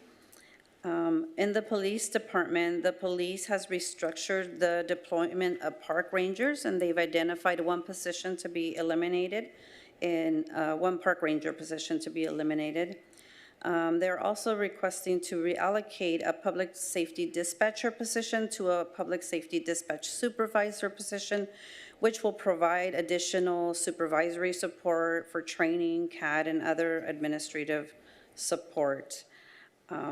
In development services, we're asking to reallocate a chief of code enforcement to a senior permit technician, which will support the more complex customer service and permit transactions. Also in development services, we are requesting to reactivate a planning technician classification. This does not result in a FTE change, but will allow the department flexibility and being able to underfill a position, an existing position with a planning technician classification to provide additional customer front desk coverage support if needed. And lastly, in the fire department, we are asking to reallocate the emergency medical services coordinator position to a fire battalion chief. This will provide oversight of EMS and training programs. Next slide. In this next slide, the several city departments have identified positions that are recommended to be frozen for fiscal year 2026 and 2027. Some of them are carryover from the current fiscal year. I am not going to cover all of them, but I do want to highlight that in development services, the assistant director of development services is only going to recommended to be frozen for 9 months. And the principal planner is only recommended to be frozen for 3 months. These positions will remain budgeted, but will not be filled in the upcoming year. I will now turn it over to our Director of Economic and Development Services, Carrie Tai.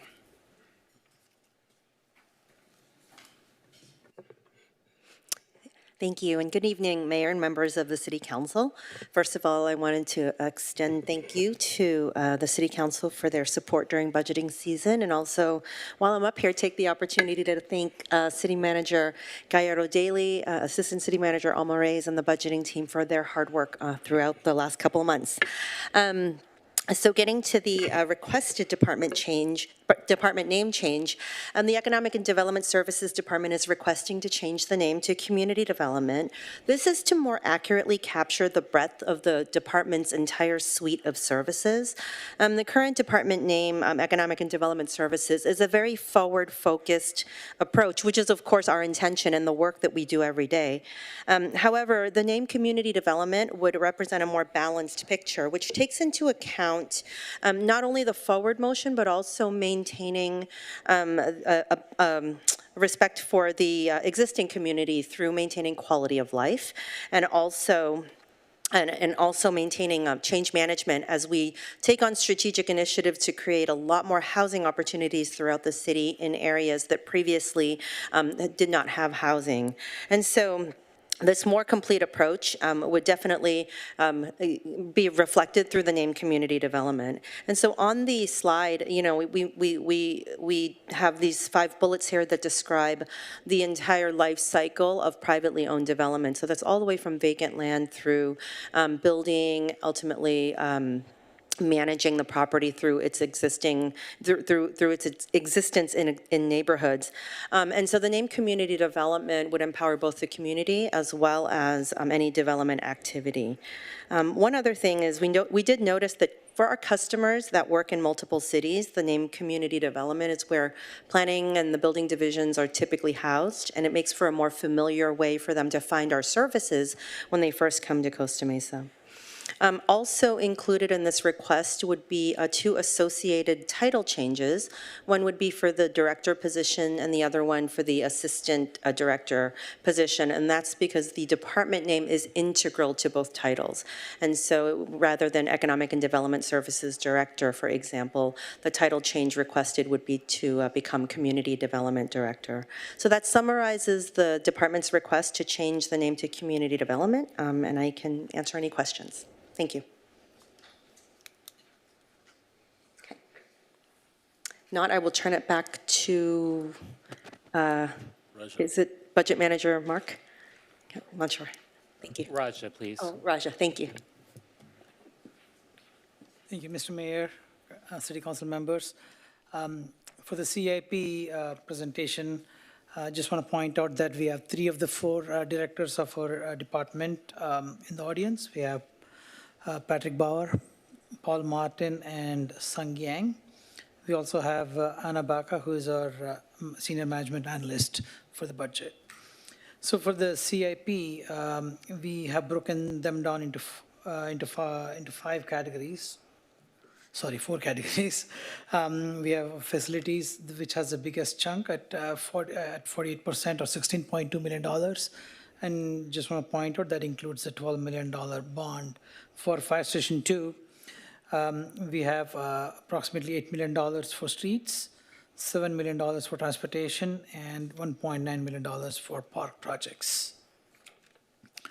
So the CIP, next slide. The CIP is funded from multiple funding sources, and you can see them listed here. The Capital Improvement Program Fund, which is the biggest share, is the 5% that's allocated through the CAN ordinance. The next is the grant funds. We received considerable grant funding again for the upcoming fiscal year, almost $5.7 million. We also have our Measure M and gas tax that fund quite a bit of our roadway projects. And then we have a nominal amount of park development fees, traffic impact fees, and cannabis fees. Altogether, we have approximately $21 or $22 million in these funds. And then adding the bond financing, we come to almost $34 million of CIP funding.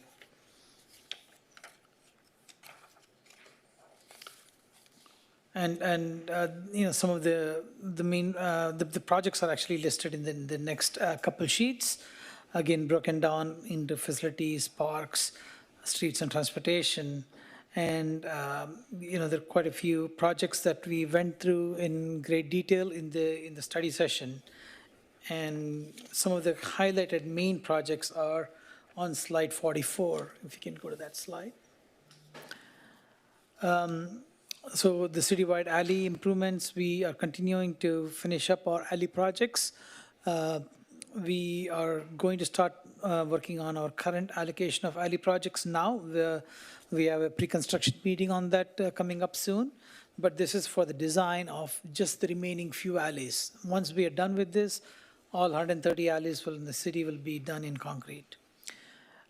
Police department chillers, these are almost 25-year-olds and need replacement, and both chillers in the police department are going to be replaced as part of this project. We are requesting additional funding for emergency communication center. This is again, there will be one more round in the next fiscal year because the project has become larger from when we started to integrate all the needs of the communications building. And once we are done with this project, it will be a fairly substantial improvement to that facility. Citywide tree maintenance, we want to continue our tree maintenance program on our public streets using gas tax, and that's highlighted here. And we also use our general fund through our maintenance budget also to maintain our city trees. A couple of park playground replacement projects, one for Harper Park. This is for the actual replacement, the full replacement of that particular park.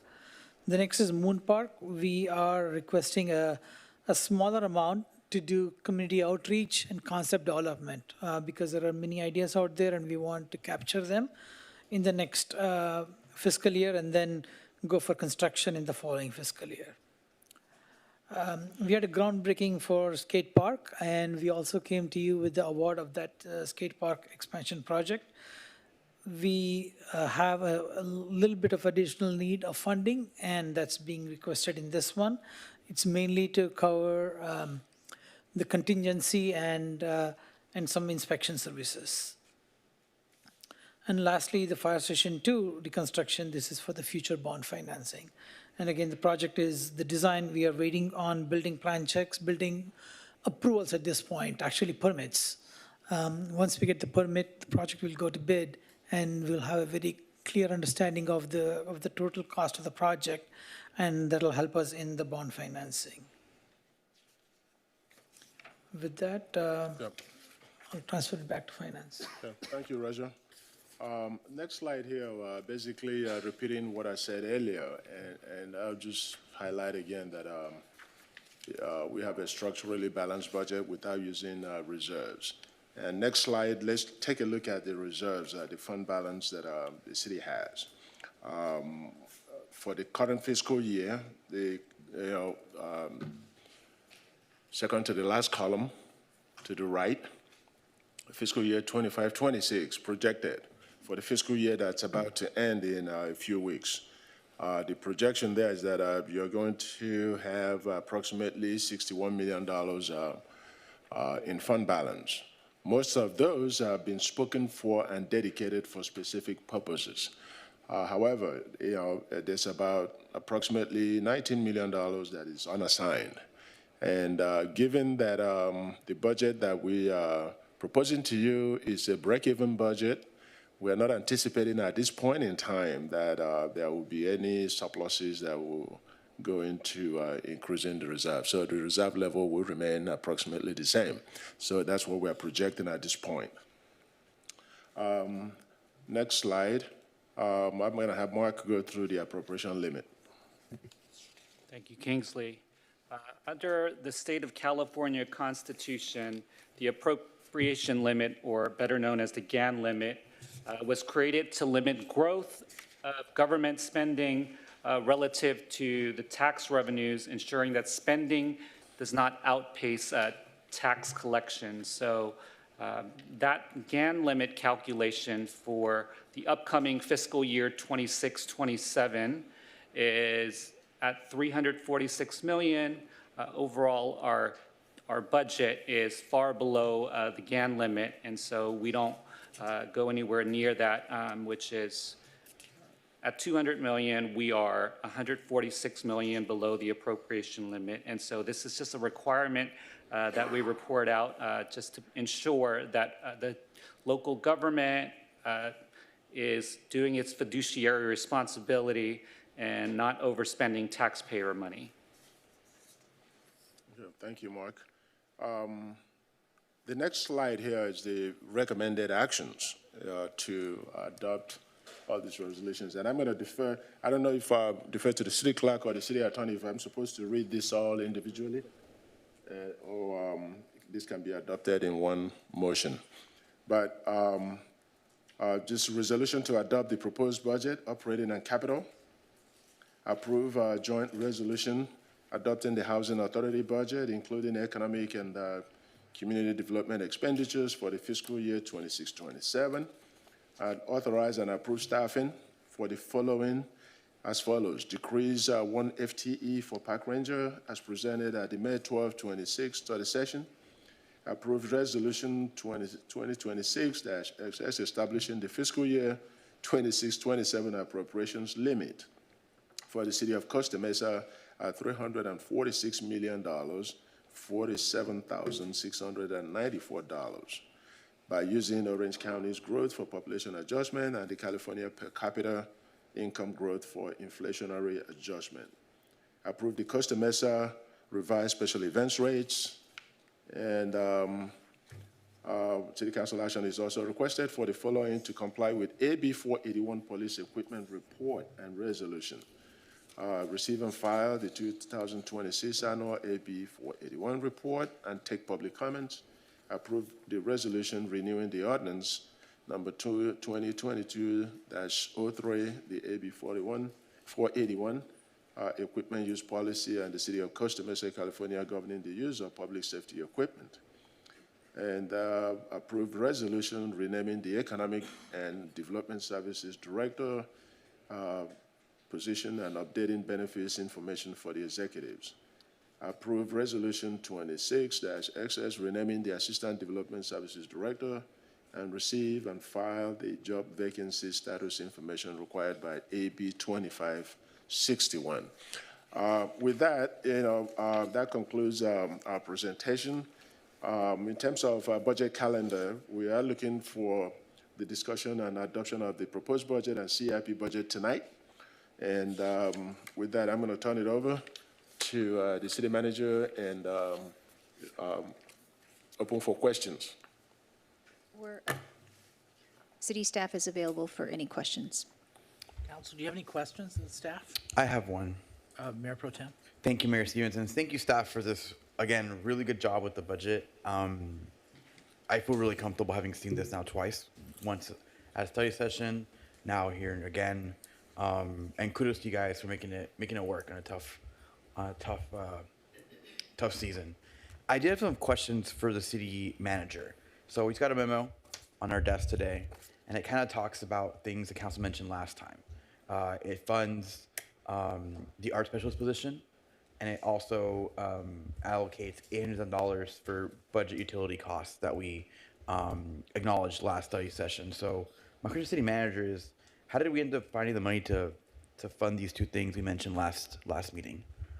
Sure, thank you for the question, Mayor Pro Tem. So for the funding for the arts programs and positions, when the city received ARPA money a few years back, the city received about $20 million in ARPA funds. And we have benefited from interest from the ARPA money, although to date, all ARPA funds have been expended. But we did yield a approximately $500,000 interest rate benefit from the ARPA money. So with the interest rate from the ARPA funds, we use that to fully fund the arts program and position. And then for the utilities, we had allocated $1.3 million into the Housing Authority Fund to support bridge shelter operations. And instead of putting the full $1.3 million in from the general fund into the bridge shelter, instead we used $800,000 of that money toward utilities, and we utilized the opioid settlement fund to make up that $800,000 difference. So we had always intended to eventually utilize opioid settlement fund monies to help support bridge shelter operations. We just started drawing down those funds 1 year sooner than we had anticipated. Okay. Thank you for the answer to the question. And I think the point I wanted to make, and mind you, for the audience, I was asking a leading question because I knew the answer to this question. But I think the fact that we got $500,000 from interest of a $20,000 large money we got, 20 million, thank you, Mayor Stevens. 20 million is something that we should be looking at in the future. As folks may know, I now work in the city of Irvine, and they have what's called an AMP, or an asset management program. And essentially what it is just $60 million that they have as an additional reserves. Technically, it's actually general fund dollars, but they typically use the interest off of that $60 million to improve facilities in their city. So I think this as something to leave the council members, I'll be here next year, is that's a really smart way for us to look at long-term facility maintenance. We discussed multiple meetings ago. But again, I don't fault the city staff for using that $500,000 in interest we accrued. But let's use that as an example moving forward. If ever we have better times, maybe it's worth creating something similar where we pull the interest out of that money and don't use that money, because that's a lot better long-term sustainability for our city of Costa Mesa. But again, I'm really proud of how resourceful we were to find the money to fund these two things that council mentioned. So thank you to staff for doing that. And that's all my questions. Thank you, Mayor Pro Tem. Any other questions from the council? Nobody? All right. Councilmember Reynolds? I was hoping someone else would ask some questions and knock some off my list. I'll start actually picking up where Mayor Pro Tem Chavez just left off. So I had a similar question. And I do have a concern. So this interest that we earned, that's not an ongoing amount that we're going to have, right? Because we're spending that money. So this is an example of some one-time funding that we're allocating right now to a staffing cost. The opioid settlement is also one-time funding, as I understand, that we're allocating to annual utility costs. So the strategy for covering those costs works this year, maybe next year, but not long-term. Am I understanding that correctly? Yeah, this is really one-time use of these funds. And then just to clarify, the opioid settlement money is being used to fund the bridge shelter. The 1.3 million from the general fund that we were going to put toward the bridge shelter, that's the portion that we utilized for utilities. But yeah, The bridge shelter is also an annual cost, annual ongoing cost. that is correct. And while the opioid settlement money is expected to come in over the next 8 years. The rate and the amount in which it comes in is uncertain. So yes, to your point, these are short-term, one-time fixes, and how we address it in the next fiscal year is something that we'll have to start thinking about. Okay. Are there any other examples that you can think of where we might be using one-time costs for annual recurring expenses? I'm trying to get a sense of scale of where we might be doing that, because in my 8th budget here, I know we've talked about that not being a best practice. I can't think of any ongoing general fund commitments that we sort of patched together a fix for utilizing one-time funds.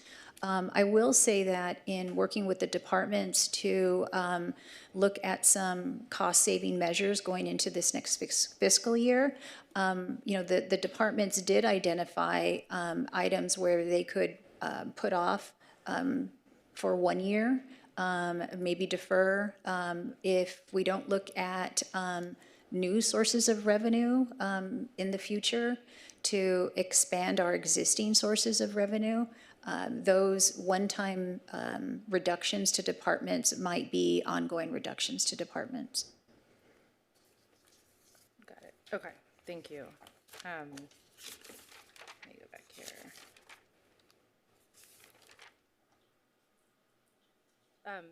We'll stay in that area because I was looking at these new attachments that we just got when we sat down here today, and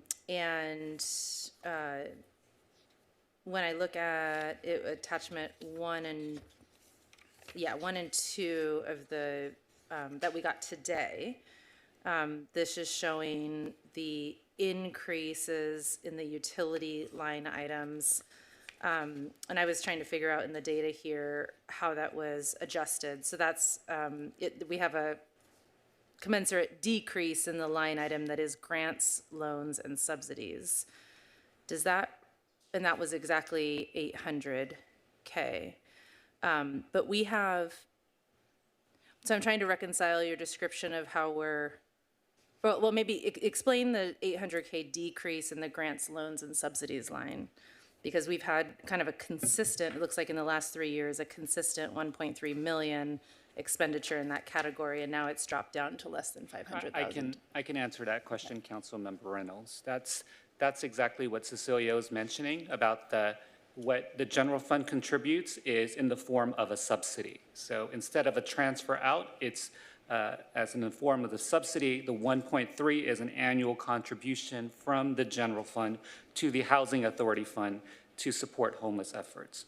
And so now we are supplanting that for 1 year with the opioid settlement fund. The general fund will only be subsidizing the Housing Authority Fund by $500,000 next year. The other $800,000 will come from the opioid settlement, making up the full $1.3 million. Okay. And the savings will go So the towards, grants, loans, and subsidies line item shows in the transfers? Yeah, it's essentially a transfer, yeah. Okay, that explains it, thank you. Similarly, when I compare attachment 3 and 4, which primarily shows the increase in the arts and culture master plan line, oh, here it is. But the increase in the total department spending is actually more than the increase the 186K increase for that staffing position. Yes. It grew another 60K. Can you explain Yes, that? I can explain that. That other 60K is part of the utilities. So Parks also received 60,000 in increase in electricity. So that's the other portion. Got it, okay. So we're halfway through, maybe this is a question for Director Sethuraman, we're halfway through a project that's supposed to save us 1 million gallons of water a year. What's the dollar savings from that? It's, Councilmember Reynolds, it's estimated that we save about 100,000 a year. Okay, we'll see that reflected next year. We'll see. Okay, we'll whittle away at that extra $800,000. Okay. Yeah, I want to go back to the overall revenue estimate. There's a lot of discussion in the presentation and staff report about these being, cautiously optimistic. It's I think if I recall correctly, a 2 or 3% increase in our projected year end.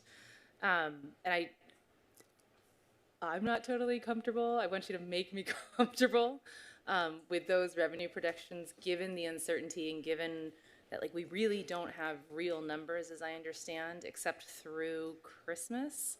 So catch me up.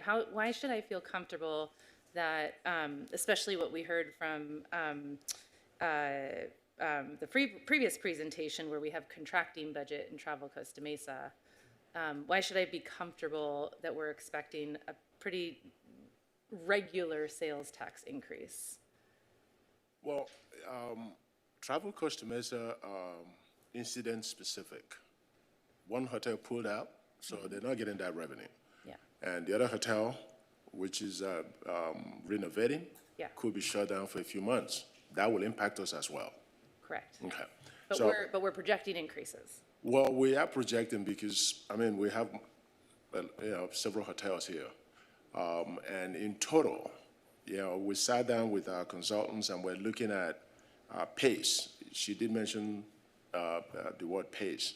And you look at the pace and the occupancy projections for most of the hotels.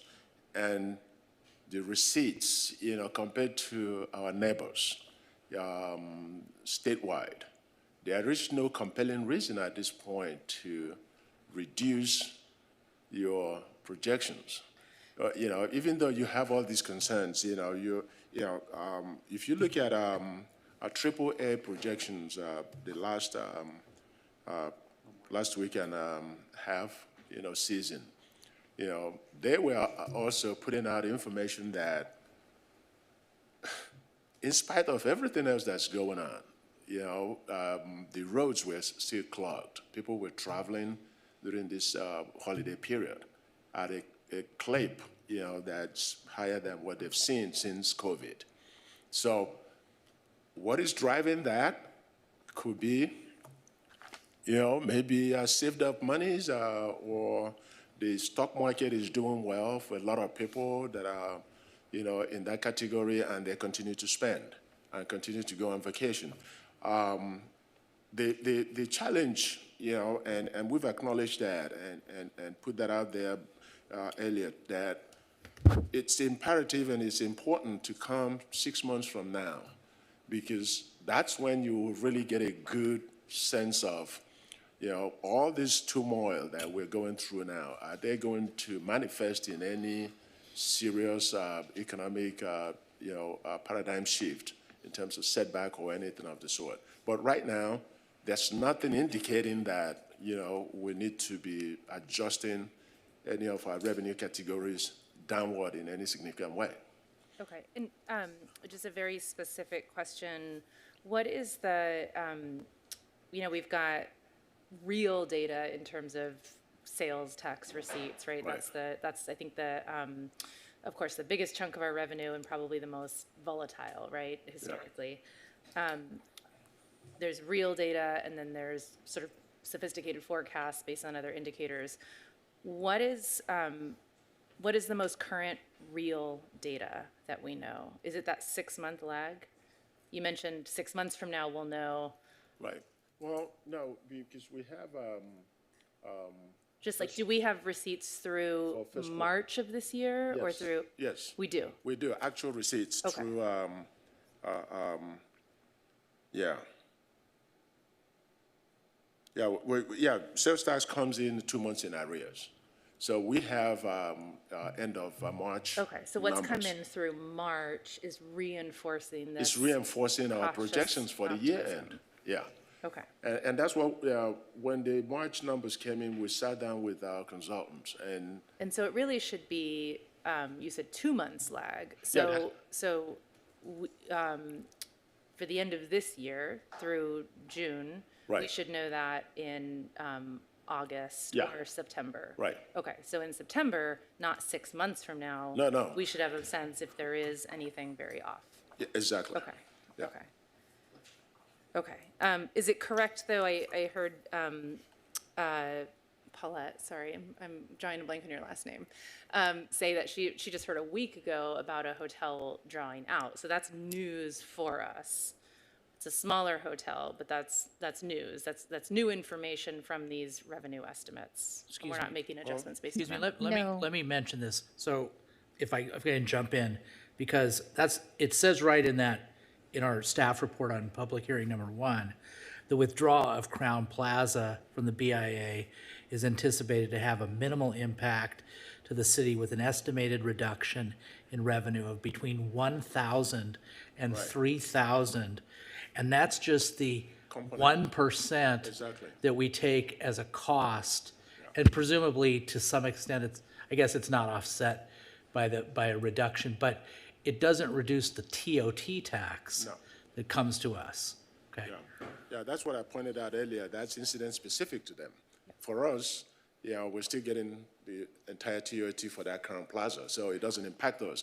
The only one that impacts the city will be the renovation. Okay. When the hotel renovates and shuts down, then that window, may have some impact, will have some impact, not may.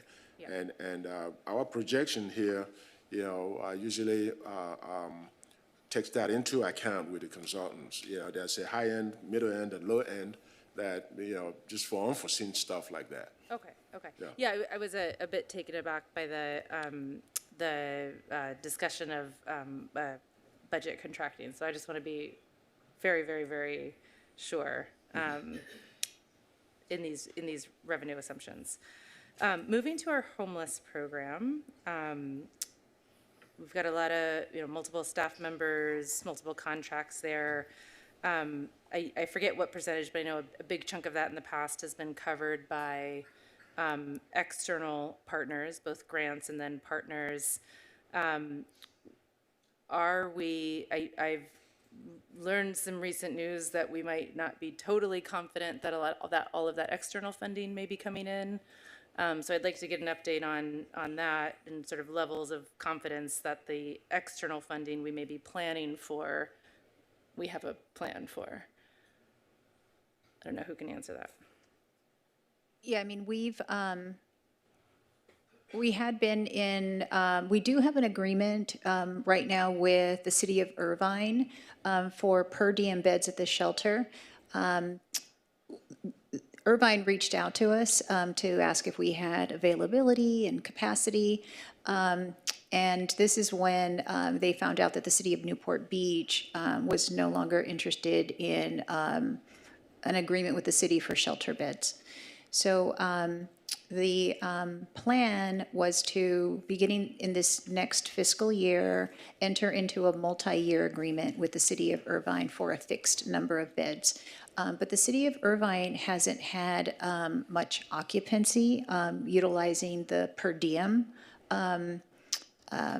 And their numbers have been extremely low. So they're cautious moving forward, want to continue with the per diem arrangement at least until January of 2027. So in lieu of partnering with Irvine for shelter beds, we are in talks with other jurisdictions about shelter beds, but I don't have any additional information to share with the council at this time, but I will let the council know as more information becomes available. My recollection is that when Newport was a sort of full partner, we were getting about $1 million a year from them. Check me if I'm off by that, but I think it was about $1 million a year. And so our hope was that would be replaced by another partner. And what I'm hearing is not necessarily. It may be. Okay. To be determined. And It won't be Irvine starting July 1, but it may be another city. Got it. And what does this proposed budget reflect? Does the proposed budget assume $1 million of revenue from a partner? I'm going to defer to the finance team on that. I don't know what the amount of the Newport Beach contract was annually. Sure. The Newport Beach portion to support was approximately $1.3 million. This budget is going to be carried this year with fund balance. So the Housing Authority Fund does have some available fund balance, but we do look forward to establishing new partnerships to help generate that lost revenue from Newport Beach, as well as potential revenue from the approval of the housing plan, and that could make us eligible for some state bill grants again. And so that would bring in approximately potentially $800,000 to $1 million once that goes into effect.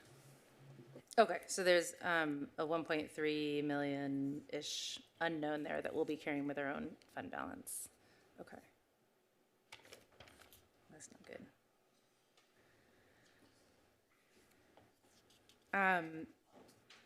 The overtime, I don't think I recall seeing in the presentation. I heard you describing right-sizing overtime, but what's in the budget for overtime is considerably less than what we've actually spent in overtime in the past, right? So, and that makes sense because we have fewer vacancies. But it is a pretty big drop, right? So most overtime, of course, is police and fire. The numbers we discussed was police typically spends, for the last 3 years, on average, $4 million in overtime. The budget is assuming $2 million. So we're cutting police normal overtime in half. A similar, maybe less reduction on the fire side. Fire has been more variable, but it looks like it ranges between 3 and 5 million, and we're assuming 2.7 million for fire. So, and I know there's been some discussion about how to manage that. I want to understand a little bit, were you able to get some numbers on breaking down the overtime between reimbursable and non-reimbursable? What I really want to understand is how much of a strain or risk we're taking in assuming those lower overtime numbers. Sure. Yes. And maybe if the chiefs can speak to that, because I'm assuming, where are they? There we go. You guys are committing to these numbers, they're on paper. Actually, it may be helpful to hear both of you speak to how we're going to meet those overtime numbers, since they are quite a bit less than we've spent in the past. But let me go back to while they come up, the non-reimbursable, right? Reimbursable overtime, fine, right? That doesn't, any extra overtime we spend that gets reimbursed, that doesn't really affect our bottom line. It's the non-reimbursable overtime I'm interested in. We look forward to providing that analysis for you after this Okay, meeting. we don't know those numbers. We have them, but we just need to put them together. Yeah, I don't have them right now. Yep. And then before the departments come up and speak to the issue of overtime, I did want to mention that we're sort of in a transition, going into a transition period with the police department. Now that the department is fully staffed, we do want to see how their overtime is trending. They have been very understaffed over the last 10 years. I think probably 18 months ago, rather, it was to the tune of like 21 sworn officer positions. So it was pretty significant. So to the extent that the overtime is underfunded in this budget, that amount is slightly more than what has been budgeted in the past. but we plan on not only tracking it, but reviewing it and also checking in with the council. If we can come back quarterly, but certainly at mid-year to let you know how we're doing with that. But I'll turn it over to our deputy chief to talk about overtime. Yes, I'm certainly prepared, Council Member Reynolds, to answer any questions, so I think we could take a deep dive tonight if you wanted. I would also like to offer to any of the council members at any point from here after, if you would ever like to get together and really dig into kind of our overtime budget, where you can really understand what our line items are, why we spend money, when we spend money. I'd certainly be willing to do that and would love the opportunity. Historically, 4 million is about the number. If you look back over a decade, not including those COVID years where you saw a great decrease in work in general, including overtime numbers. But if you look historically at the police department, about 4 million is a range. About mid-year or mid this fiscal, there was an uptick. And that uptick was alarming for everyone. We were looking at it. We started taking a really deep dive into where we were spending money. And that really was coming from training. Most of that increase was from our field training program. As you recall, we were training 12 to 15 officers at one given time to reach those full staffing numbers that we did reach for the first time in certainly more than a decade. Unfortunately, by probably July of this year, we will be below staffing again, but that's a moving target with law enforcement and public safety in general. It's always ebbs and flows, and we got to stay ahead of it if we can. So we took some immediate measures to sort of counter that. That increase in training, because people were on the field training program and they're working extra hours to not only be trained, but our officers were coming out of specialty assignments because we had so many people in training at once. So they had to do their primary assignment plus go to the field training program to train people. Increased our overtime.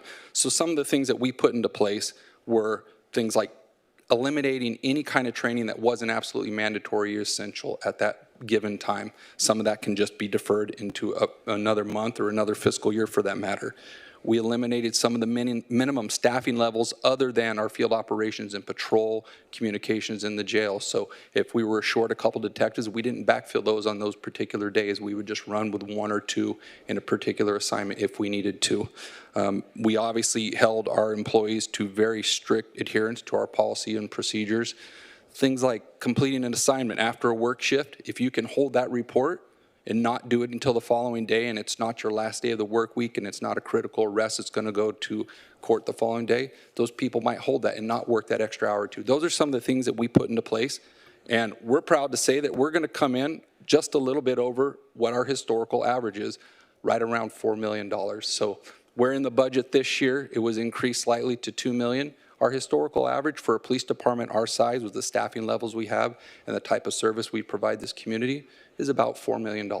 So again, I'm free to answer any questions that's more specific to our overtime. So if there are any, please. Yeah, what I want to know is, I want you to make me confident that you can manage to the $2 million budget.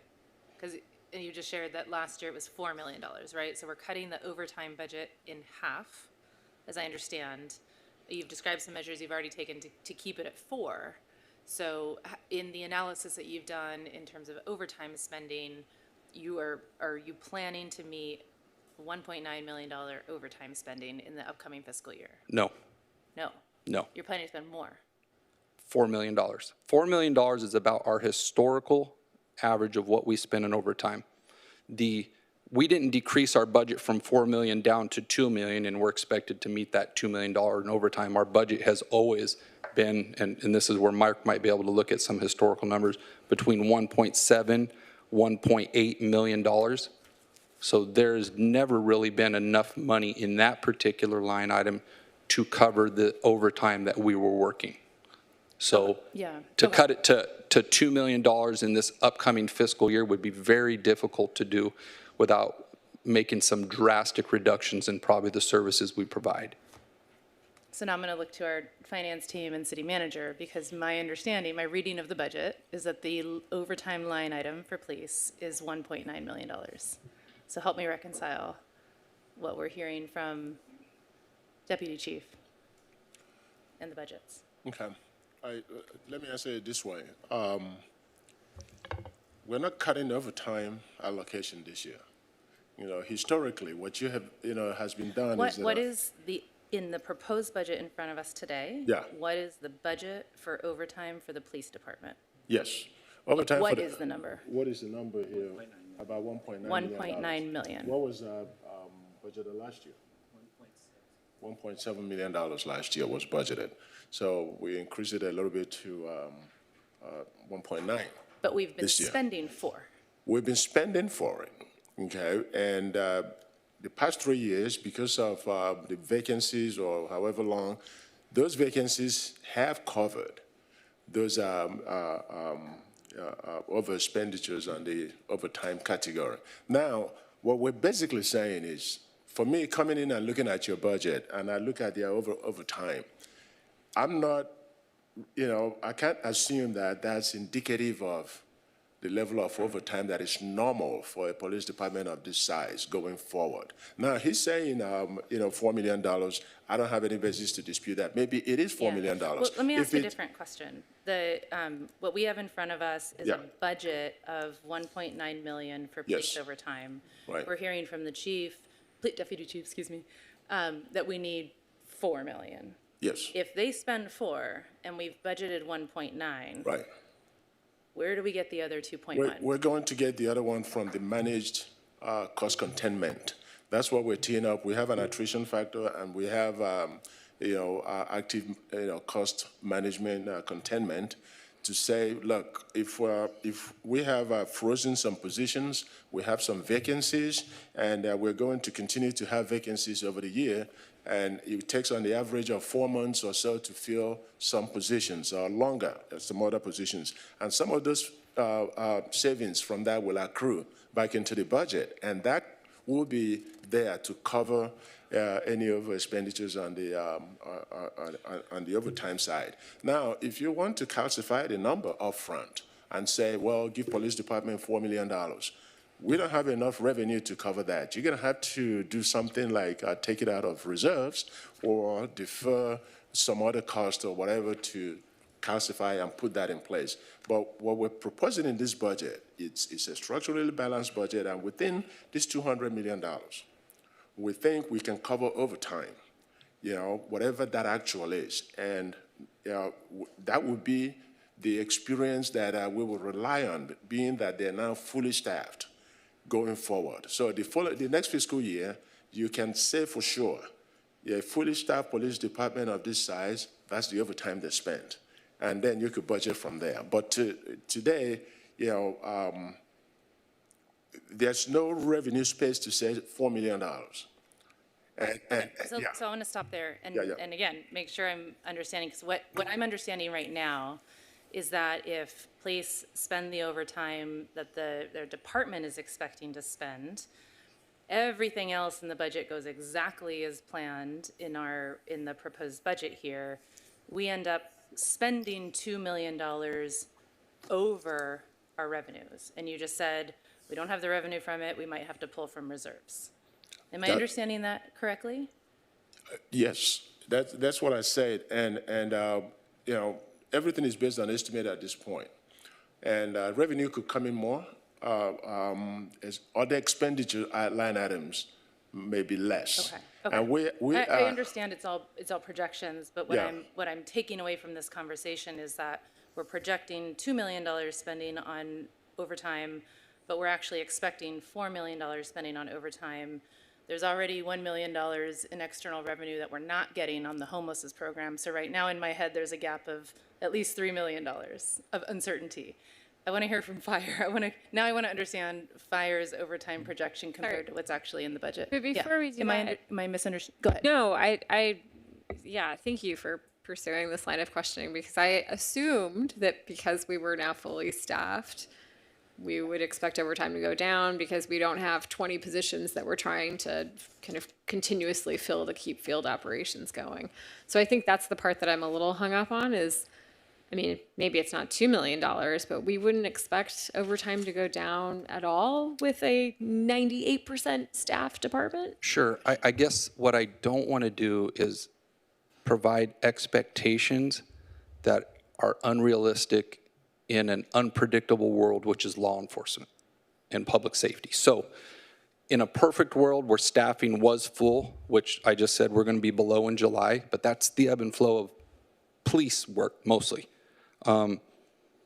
Then you factor in things like people are injured and off. We have 2 on long-term military got shipped off overseas for a year, right? Serving their country.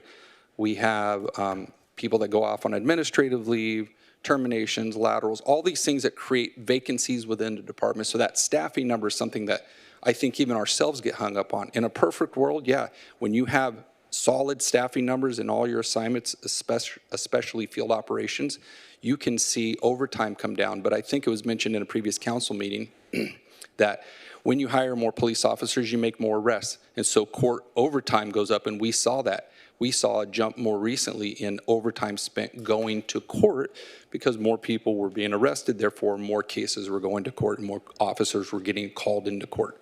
So that's an example of where there would be an offset. As salaries increase, so does the overtime rate. So as salaries have increased over the years, so has the overtime rate. So it's hard for me to predict, and we're not factoring in, of course, Councilmember Reynolds and Mar, using grant funds and outside funding sources to. No, we don't want to plan for any of that to stuff, offset, right? to offset, but we have those abilities with the Sure. organized retail theft grant, with some other funding sources, but to provide expectations that next year I would be able to meet the 1.9, I don't think it's 2, I think it's 1.9 or 1.8, would be difficult, and I don't want to provide an expectation today that I'm not certain that we can meet in this unpredictable game of protecting our community at this moment. But are there things that I think are going to help us bring it down even to a level that I think we would all consider reasonable for the service that we provide and what is more normal for the law enforcement community around the county? Yeah. Okay, thank you. Sorry, back to you. I needed to jump in there. Do you have any further questions? Well, Oh, sorry. yeah. Go ahead. Good evening, council. I assume the same question. Same question. All right.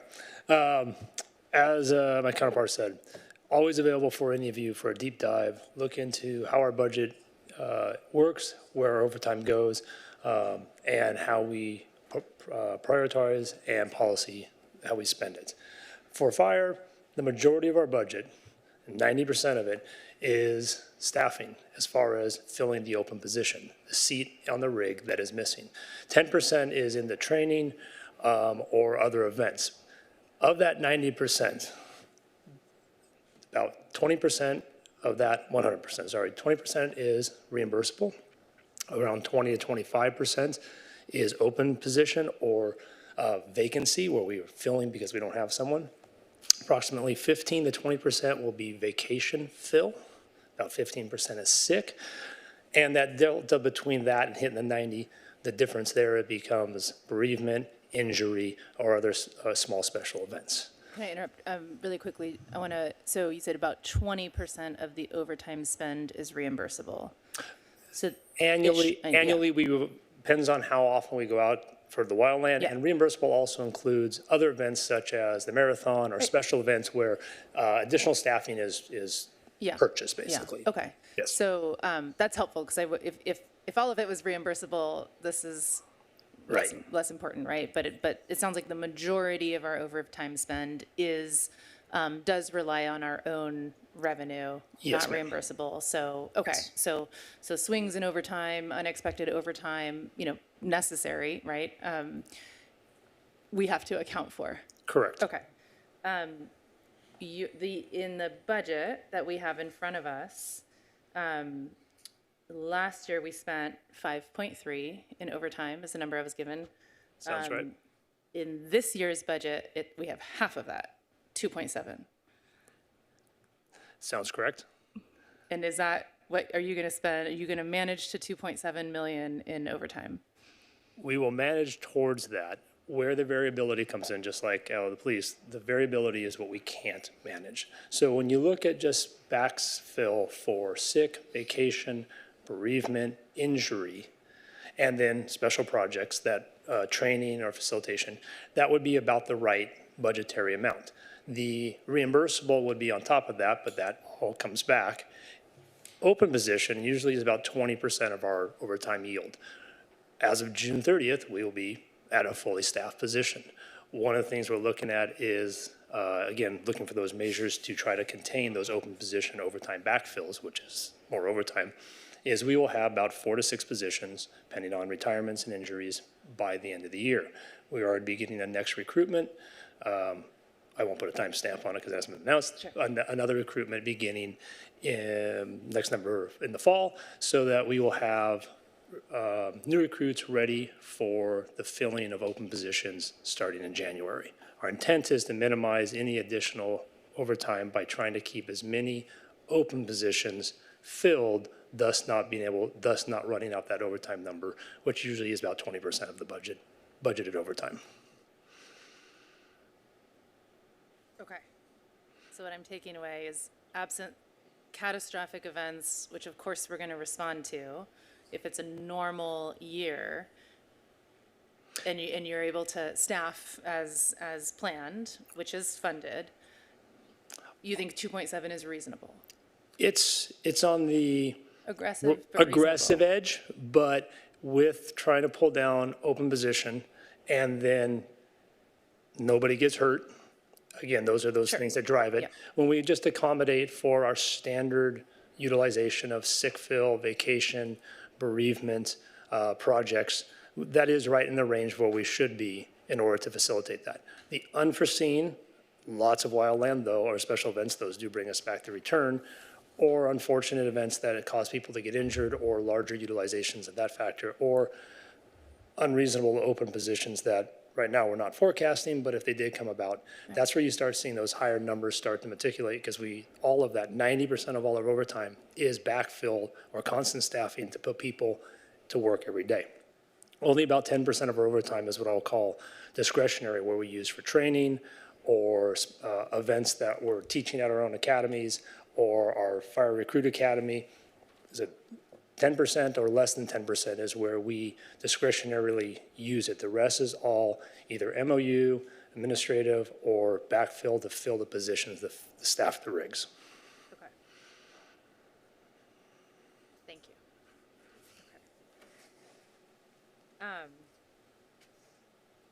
Okay. This is a question I think for the city manager. At mid-year, we were brought an update where spending exceeded the adopted budget by about 6 or 7 million. I had some questions about how does that happen, right? Council approves a budget. How is it possible that we spend 6 or 7 million more? And what was explained to me is that we do, when we're adopting budgets, we give you authority to fill approved positions, and there's actually no cap or controls to say, fill positions up to the adopted budget amount, right? So you technically had authority. I know there's lags in tracking or so on, and I'm concerned. I hope council is as well, that there is this sort of opportunity to inadvertently exceed budget by multiple millions of dollars. My question is, what language would we need to change to create that cap? I assume it's adding a phrase that says up to the adopted expenditures amount. If we can follow up on that information, I'd be interested in that. Finally, the park ranger position, this was mentioned not as a frozen position, but eliminated. I hear frequently in public comment and committee level comments that we actually do need some additional park rangers.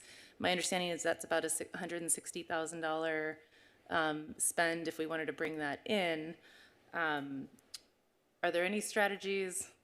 I had this question before I also learned about these multi-million-dollar gaps in my head, at least. Any strategies to keep that park ranger position? Yeah, thank you, council member. There There are some considerations for the council if the council is interested in funding the park ranger position and not eliminating it.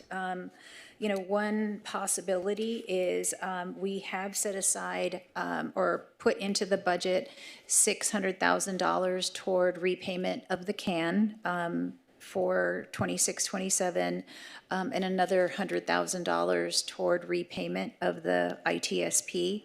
And we could put that off for a year and just extend that payment schedule by another year.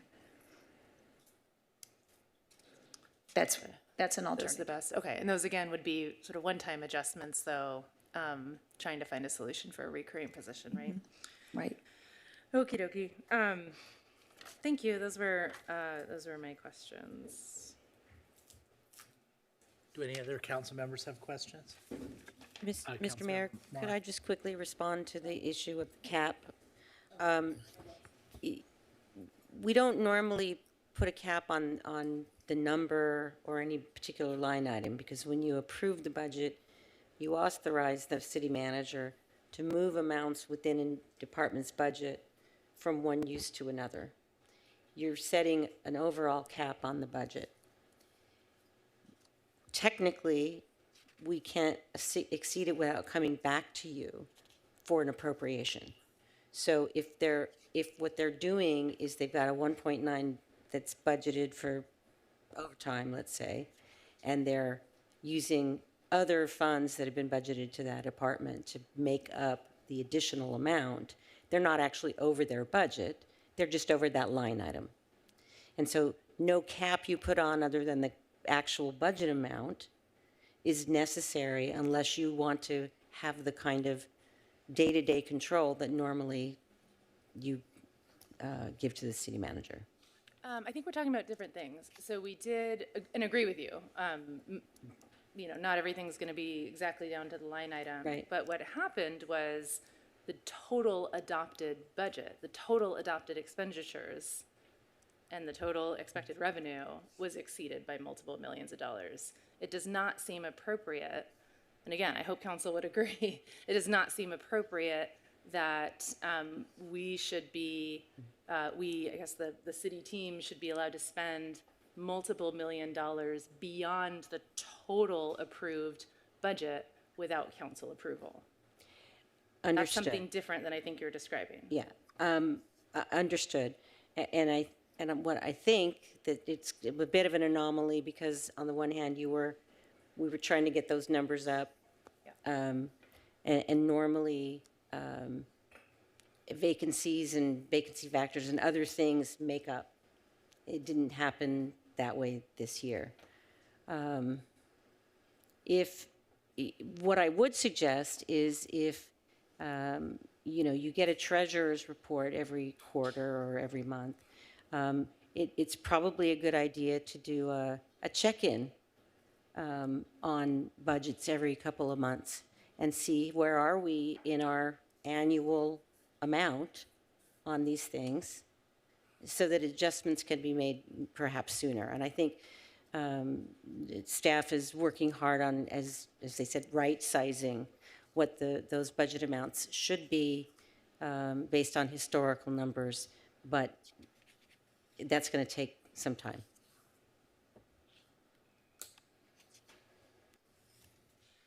I'm looking at the resolution in attachment 2, section 6. The last line item here says the city manager or finance director shall have the authority to transfer monies between and within funds, which I think is what you're describing, to meet operational needs of the city within established spending limits. So what would be the established spending limits? I'm assuming the adopted budget. Yes, okay. So does that cover it? And if it does, how did we spend $7 million more than our established spending limits last year?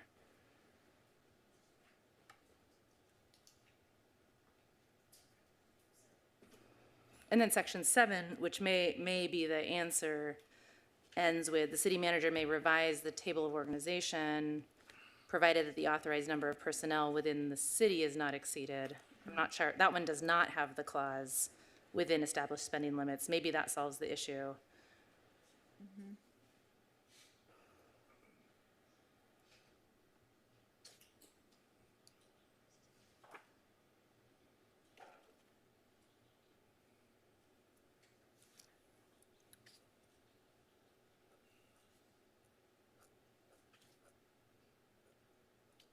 Oh, sorry, I'm waiting for the city manager to We can respond. Would that we can solve- certainly add that, yes. Okay, would that address the, if that line I suggested adding, I guess, to the end of section 7, if that was in place, would we have avoided the situation where we went over budget?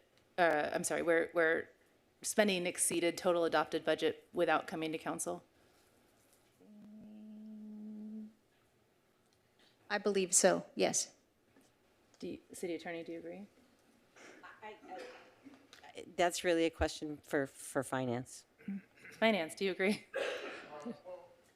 Let me put it this way. I think, council member, you're right. You know, the budget is adopted at the fund level, and that's the total for general fund is the total amount.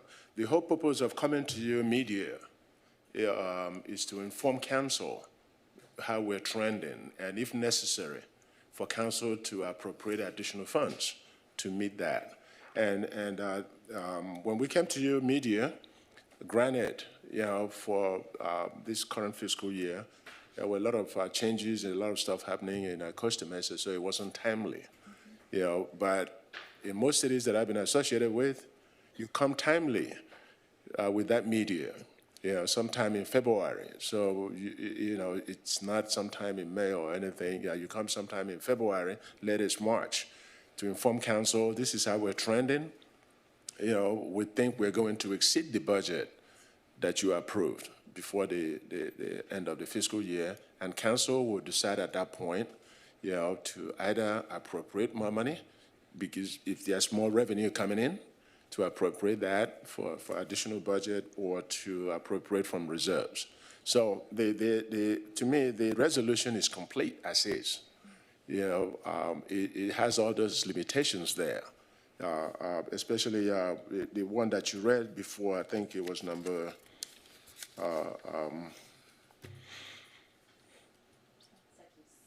yeah, you know, 5. You know, it authorizes the city manager and finance director, you know, within their adopted budget, within the fund. You know, but once you know, you exceed that fund level adoption, you need to go back to council.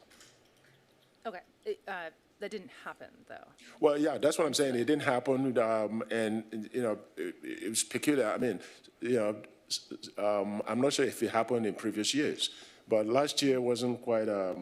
You know, there's a lot of changes happening in COSTA MESA, and the media did not come to council in what I would consider timely fashion. But what we're saying here, you know, this is a transition year, whether it's over time or any of the budget line items that we're trying to right size, that staff should come to you.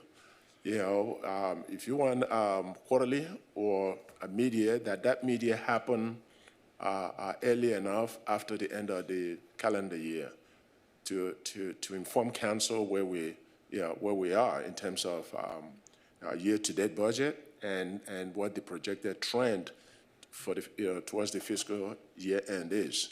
And at that point, council can, you know, has the opportunity to make alternative decisions in terms of maybe appropriating more funds or changing some of the allocations or whatever in the budget. Maybe a question for the city manager. If there was a line added that, you know, any exceeding of the adopted, like total adopted expenditures, like requires council approval, you wouldn't feel that that would be limiting to you? Not the transfer between funds, kind of the daily management stuff, but spending beyond our total adopted budget.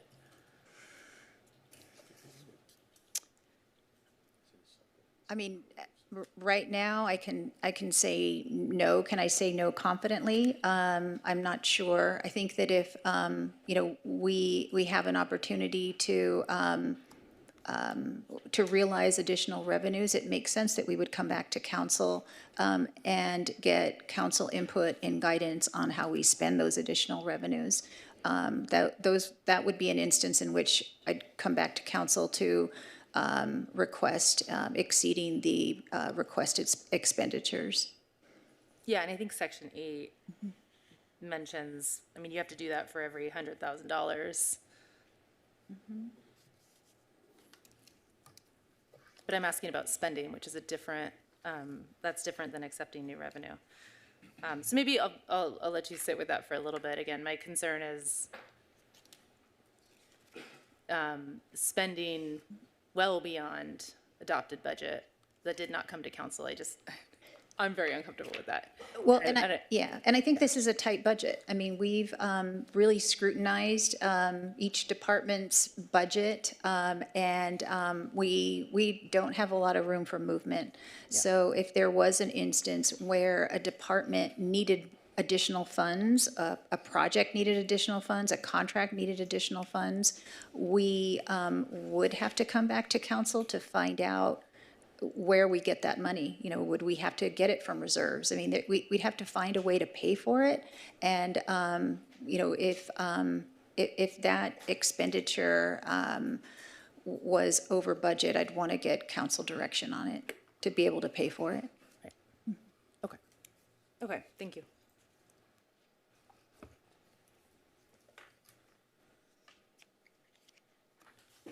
Councilmember Marr. So where did we end up? A potential $2 million hole with PD overtime, a potential $1 million hole due to the shelter operations.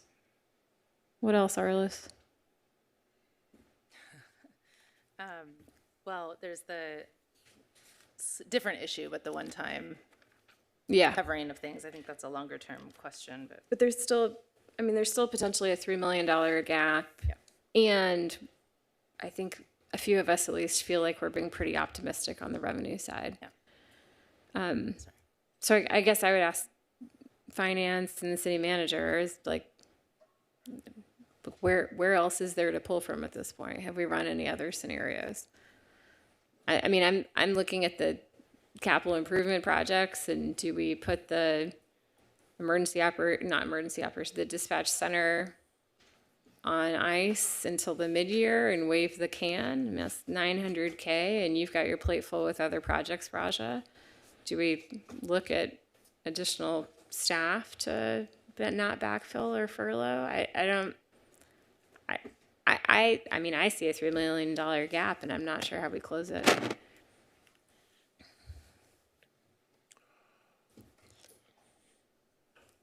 Well, I'll start. I don't, the $1 million gap for the bridge shelter, I don't see the $1 million because the bridge shelter is fully funded.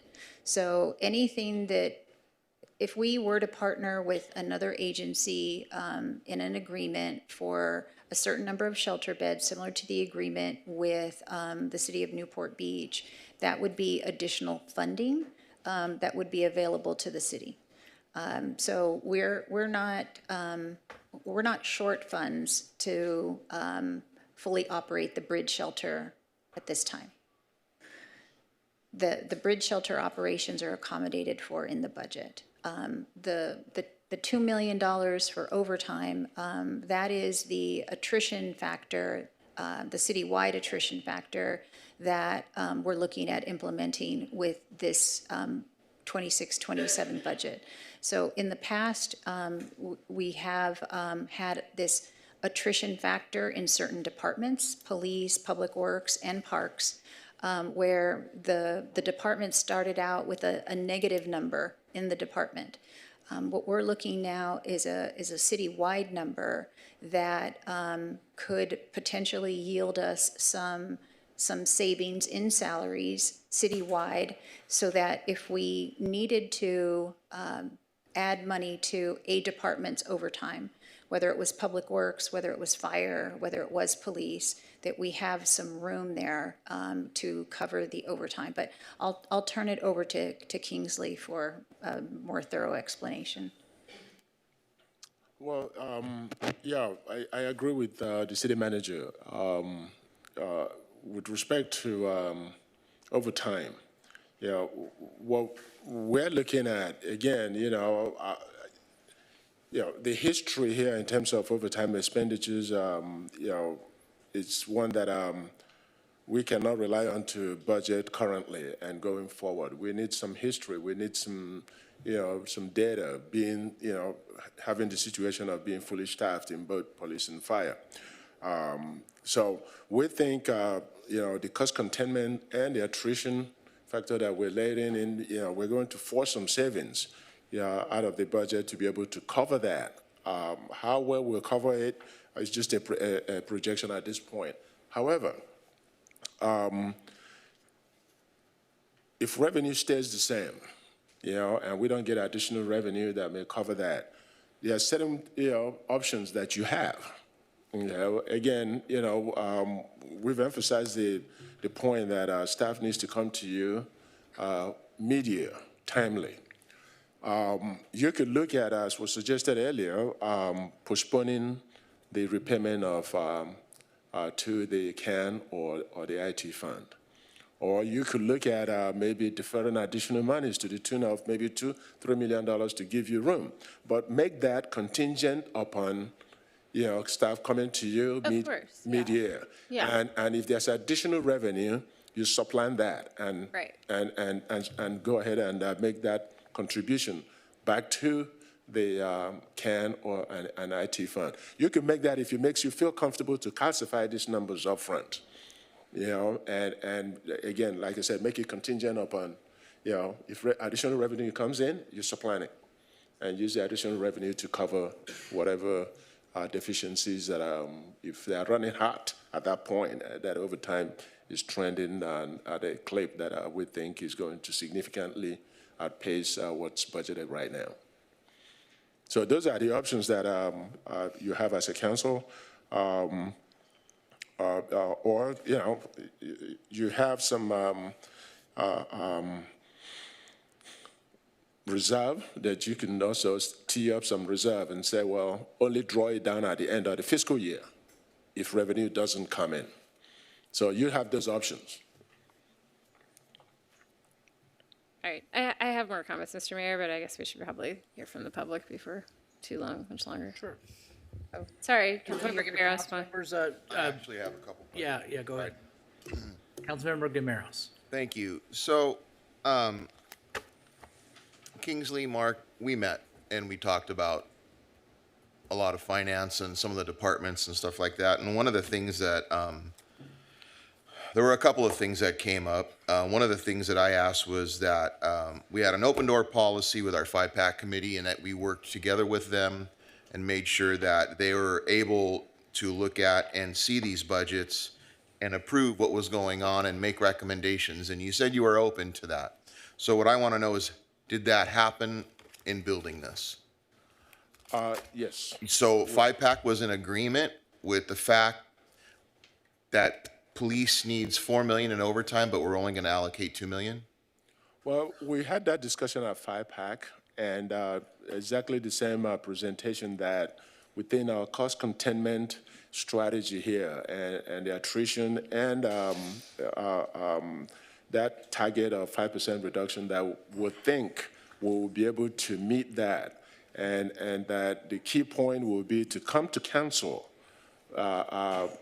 mid-year latest to inform council if we're trending otherwise. And that we had that discussion at 5-PAC, and I think we were in agreement that that's given the upper limit that our revenue presents, there's no way to go other than some of the options that I just outlined right now. 5-PAC was in agreement with that? That was my understanding. 5-PAC members were there, and basically, I read their recommendations were included in here in the presentation. Okay, so this is just like a basic general line of questioning. I'm looking at the little pie chart here with all the funding that we put together. Mm-hmm. And what if Parks and Community Services said, we have $4 million in overtime that we're going to have and you're only giving us 2. What would be the solution then? Cost containment? Well, then, if additional, if they come in and that would be unanticipated, then I would be really recommending, maybe we look at some of, if that's a critical requirement from Park, I would be recommending that maybe you tee up some reserves or postpone contributions to the CAN and the IT fund. Do you remember when we talked, the 3 of us, one of the asks that I had is that we look at how old the budgets were and if they were outdated for PD and fire? Yeah. And was that looked at? Yes, we looked at it. And would you say that this is reflective and current? And I guess what I'm trying to say is there's like a $4 million shortfall, then we're calling it overtime. Yeah. And the police department's saying, we're gonna need it. Right.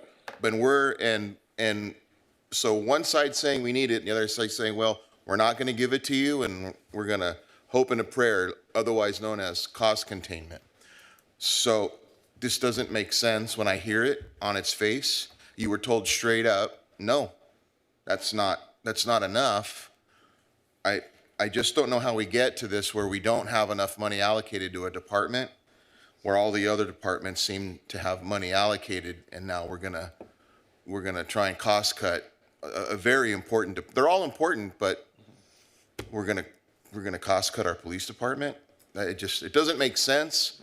And I know we can word wizardry this thing away, but in the end, what do we do if we're $2 million short? Coming to council, those are words, but we're looking to you for the solution. I think we should have a solution better than, well, we'll come to you if we don't have enough money. That's just my opinion. So what's a better solution than that? Do we have one yet?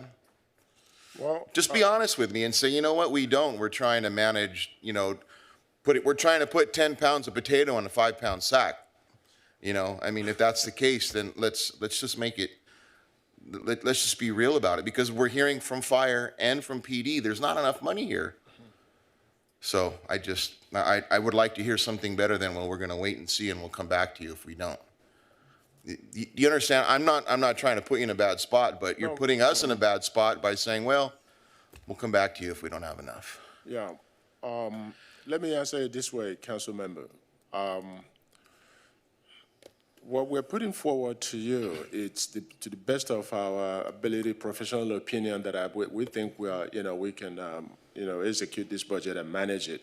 However, as I pointed out earlier, if it makes you more comfortable to say the police department is telling you they need a minimum of $4 million in their overtime line, and you are so inclined and vote and approve that, you can do several things. You can, take money out of your reserves and put it as a placeholder there. If we get additional revenue, we supplant it and don't draw down the reserve. Or you can also postpone the CAN allocations to the tune of additional $2 or $3 million, whether for the repayment or just contributions, and also tee that up and come back at some point. Whatever strategy you pursue, you have to come back. This is a transition budget. You have to come back and look at it. But for council can make this decision today to say, I'm going to allocate some reserves, or I'm going to postpone CAN or IT and allocate that money, for overtime in police, just to feel comfortable. And then we'll see how the fiscal year unfolds. When we come back to you at mid-year, if there's enough revenue and revenue is trending in a positive way, then we could pull back and use revenue instead of using reserves or the CAN reallocations. Okay, I appreciate. That's the only strategy that's available right now. I appreciate the response, and I very wholeheartedly appreciate the effort. I guess my ask then moving forward is that if we're going to create a budget, let's not come to council with a budget where we have a department leader that says $4 million is what we need. And we go, well, we're going to try and work it out some other way. We're going to borrow from here. They can, you know, I hear everything you're saying, but I also hear what department heads are saying. If Raja came to me, and no offense, Raja, but if Raja came to me and said, we need $4 million more, and we said, well, we'll see how it goes, that would leave a bad taste in my mouth, and I'd feel bad for Raja and his department trying to figure out what he's going to do. So I'm going to stop there, and I do appreciate the effort. It's just that we're falling short in some areas, and the solution isn't there yet. And like you said, it's a transition budget. We're going to utilize cost containment. I just hope that that's a realistic outlook for what the reality is going to be in 6 months from now. So that's all I have. Thanks. Council member, I think I want to give a little perspective. So the cost containment of the frozen position amounts to approximately $2.3 million, okay? So there is some monetary savings with that. There is also monetary savings with the other vacancies as well. So the city has vacancies that are currently vacant positions in the tune of the HR report of 38 positions. So if you couple those vacancies plus the frozen positions, there are potential savings that could absorb those overtime costs. So,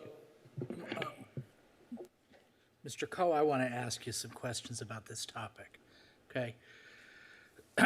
And because you may remember at the study session, Mr. Taboda provided a line graph to us, and it showed the historical difference between the amount of overtime spending and the budgeted amount. Do you remember that?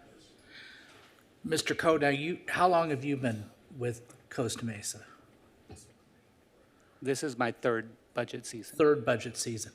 And so, and you've studied, and probably you, Mr. Okereke, have studied historical budgets of the city of Costa Mesa in preparing this, right? Yes. Right.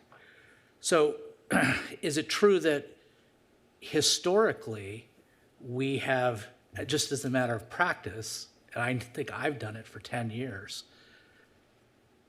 voted on a budget and approved a budget, notwithstanding that the historical spend of overtime in the public safety departments was higher than what was budgeted. Is that right? That's true. Okay. And Mr. Coe and Mr. Okereke, if you know, how have we managed that in all of the prior years that I've voted on budgets, 10 years? Through salary savings. Okay. All right. Thank you. Any other questions? Yeah. How did we handle that last year? The overspend? I can say that was a unique circumstance, and we'll make sure we have a plan. And so our plan is to meet with departments as soon as the budget year kicks off. We'll go over thoroughly their budget, their entire budget, including overtime, not limited to PD, not limited to fire, but every single department. And as Mr. Kingsley said, we will be timely in coming back to council with a mid-year. And so a mid-year will be provided to you in a timely manner in February. And if something raises the alarm prior to February, we don't need to wait till February. We'll come to you in November. As far as I'm concerned, you can wait till February, but that's okay. Go ahead. You still have the floor, Councilmember. Yeah, I want to go back because what you described in terms of opportunities from salary savings and frozen positions, you described that as sort of a buffer if overtime goes over what is budgeted. My understanding from our meeting about savings from the frozen positions, that's all built in. We have 14 frozen positions, $2.3 million that we will not spend on salaries if we keep those positions as frozen. That assumption is built in. So there's not additional savings from the frozen positions. That's already part of the total expected expenditures. So if there's any spending that is higher than the numbers reflected in this document, if police overtime comes in at 2.4 instead of 1.9, that cannot be addressed through the 14 frozen positions. Am I understanding that correctly? Well, Because what I just heard from you is that the 14 frozen positions can help compensate from that, and that is not my understanding from our previous conversation. no, it Same is thing on the additional salary savings. Our budget assumes 4 minus 2.3, 1.7 of salary savings from vacancies. But again, that's built into the budget. That savings, any savings from not spending on salaries where there's the 14 frozen positions or other vacancies because of a retirement or time to recruit, those assumptions are built in. That's not additional savings opportunity that we can tap into if we overspend in other areas. City Manager, we spent half an hour on this today. Am I understanding that correctly? Yeah. Defer to finance on that. Yeah. Well, Go ahead. yeah, Let me answer my question. we have a $200 million budget. And included in that $200 million budget are 13 frozen positions. 14.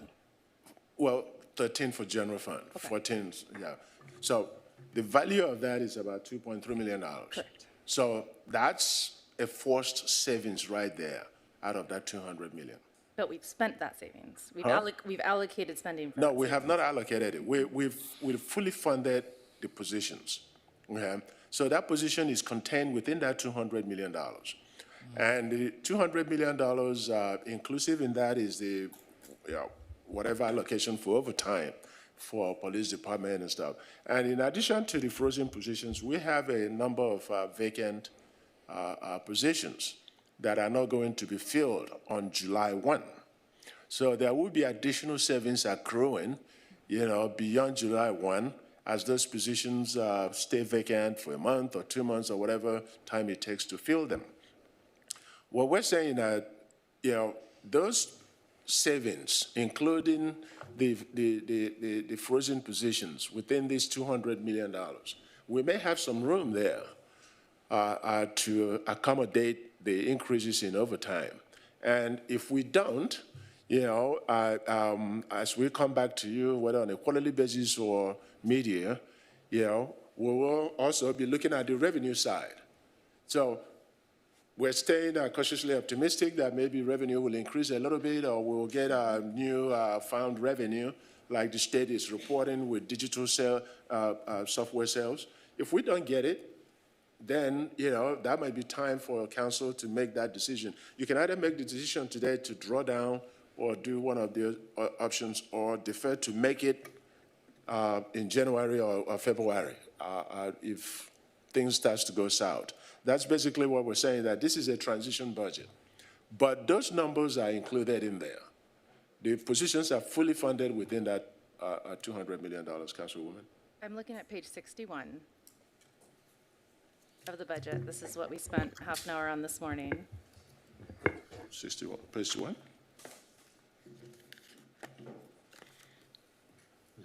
And this shows the total salaries and benefits from the general fund. It has 146 million. Yeah. That 146 million, that is our budget, proposed budget for spending on salaries and benefits. All right. Has a negative 4 million as part of that. Right. That negative 4 million, my understanding is made up of the 2.3 million from frozen positions, the 13 frozen positions, and then another 1.7 million in assumed salary savings from other regular turnover. So if everything else in the budget, if everything in the budget goes according to plan, and we were to fill those frozen positions, we're going to go over budget 2.3 million. That's the way the math works out when I look at this budget. So any savings by not spending on those positions is already accounted for in these numbers. So there are currently 38 positions, but as you can hear from PD, as stated, as soon as the new year starts, there's going to be additional retirements and additional positions that are going to be realized effective July 1. So those are going to be added onto the 38 positions. You know, and so there may be some internal promotions to backfill those, but you know, but there will be vacancies, and so they won't be fully staffed for long. And so we do have, that's why it's called an attrition. It's not just the savings at the one point, but there's an attrition, meaning that throughout the years, there are ins and outs as well. And so that 38 that we currently have may reach to 41, 42 throughout the year. And a fully loaded position has a lot of value to it. Add is that this is not just limited to salaries and benefits. It's across the board. The attrition factor is the total budget, 200 million. Yeah, so you have 146 in the salaries and benefit, but there's also 41 or 43 or 41 million dollars in the non-salaries and benefits. So we're looking for savings from there as well. Savings from where?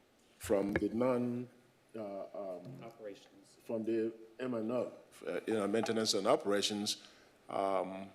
There's nothing cast in stone that every dollar that has been budgeted there will be spent. So, to the extent that we get savings from there too, all of that will accrue back into it. So,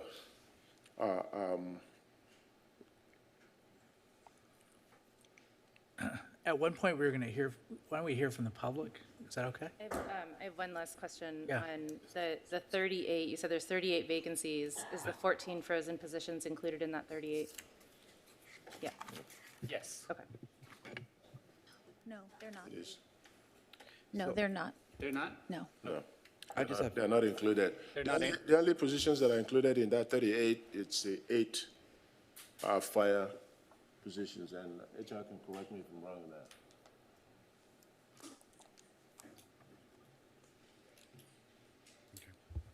Mayor Pro Tem had a question. Thank you. I have two quick questions that hopefully will help frame the discussion we've been having Wait, for. I'm sorry, I didn't get an answer to my question.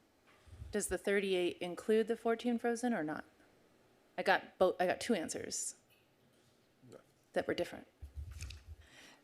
The 38 positions, it does not include the 14 frozen position. Okay, so there's 38 plus 14 vacancies. That's correct. Okay, thank you. Thank you, staff, for helping us answer these questions. I have two questions that I hope we can frame public comment as it comes up. The first one I want to kind of address, and I've heard it multiple times from you guys during this questioning, was the phrase transitional budget. Could you elaborate for the council and the public what you mean by transitional budget? Why is this budget different than the ones before it? Well, the reason I am calling it transition. Excuse me. Turn on your mic. Yeah, thank you. The reason I'm calling it transition budget is that historically, you've had, and as the police deputy chief indicated here, over a decade, you've had a ton of vacancies, sworn positions, and those are heavy-duty positions, and you've had, vacancies in fire department as well, in a lot of departments. So what the budget that I've looked at historically, it's, there hasn't been much of a change in some of the line items. What was budgeted 5 years ago, you could see the same number every year.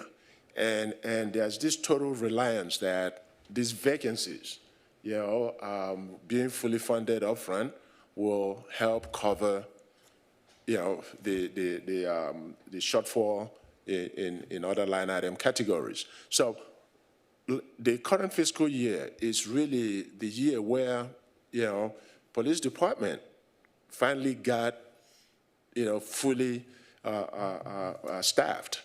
And that formula didn't work anymore.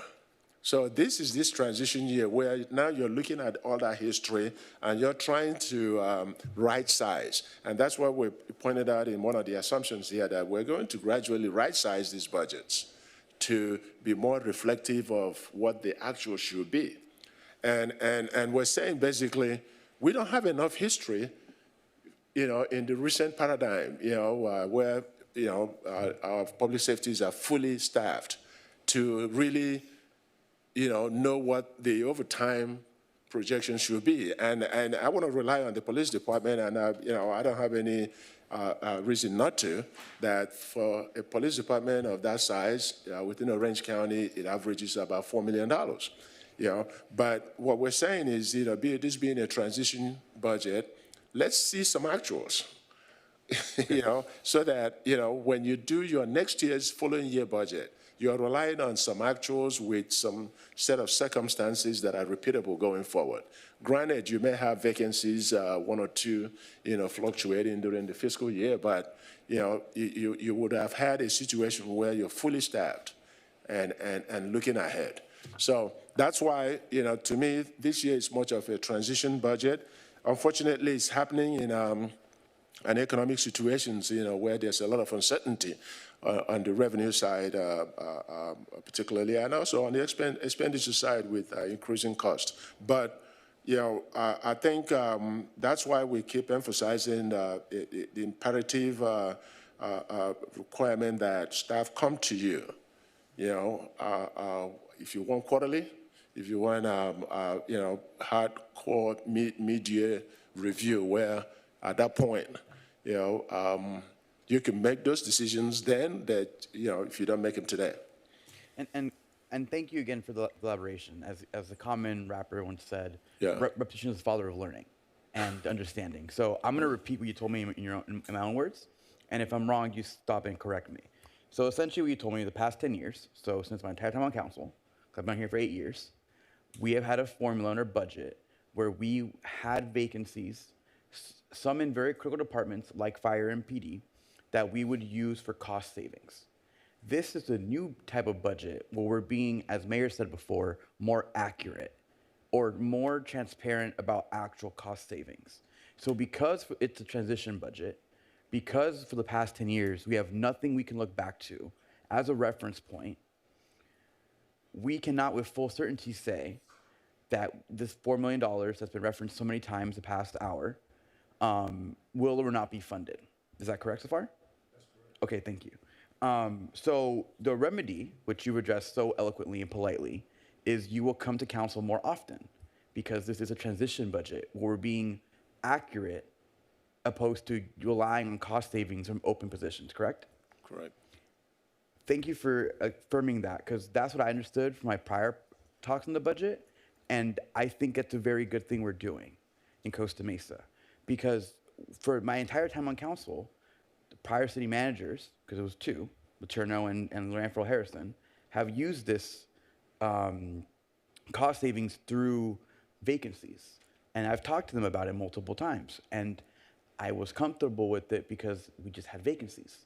But now that staff has completed one of our goals of this council, which is to fully fund PD and fire, we now have to adjust our budgeting practices. So I just want to let you guys know that I've understood this at the time.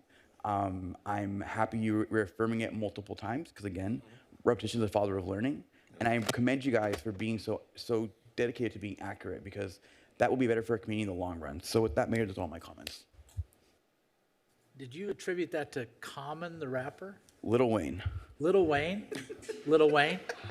And he said repetition is the father of learning? Yes, he did not say it properly, but that's why I said that quote. All right, I'm looking that up. Okay, anybody have any other questions? Lil Wayne? All right. Okay, let's go to the public.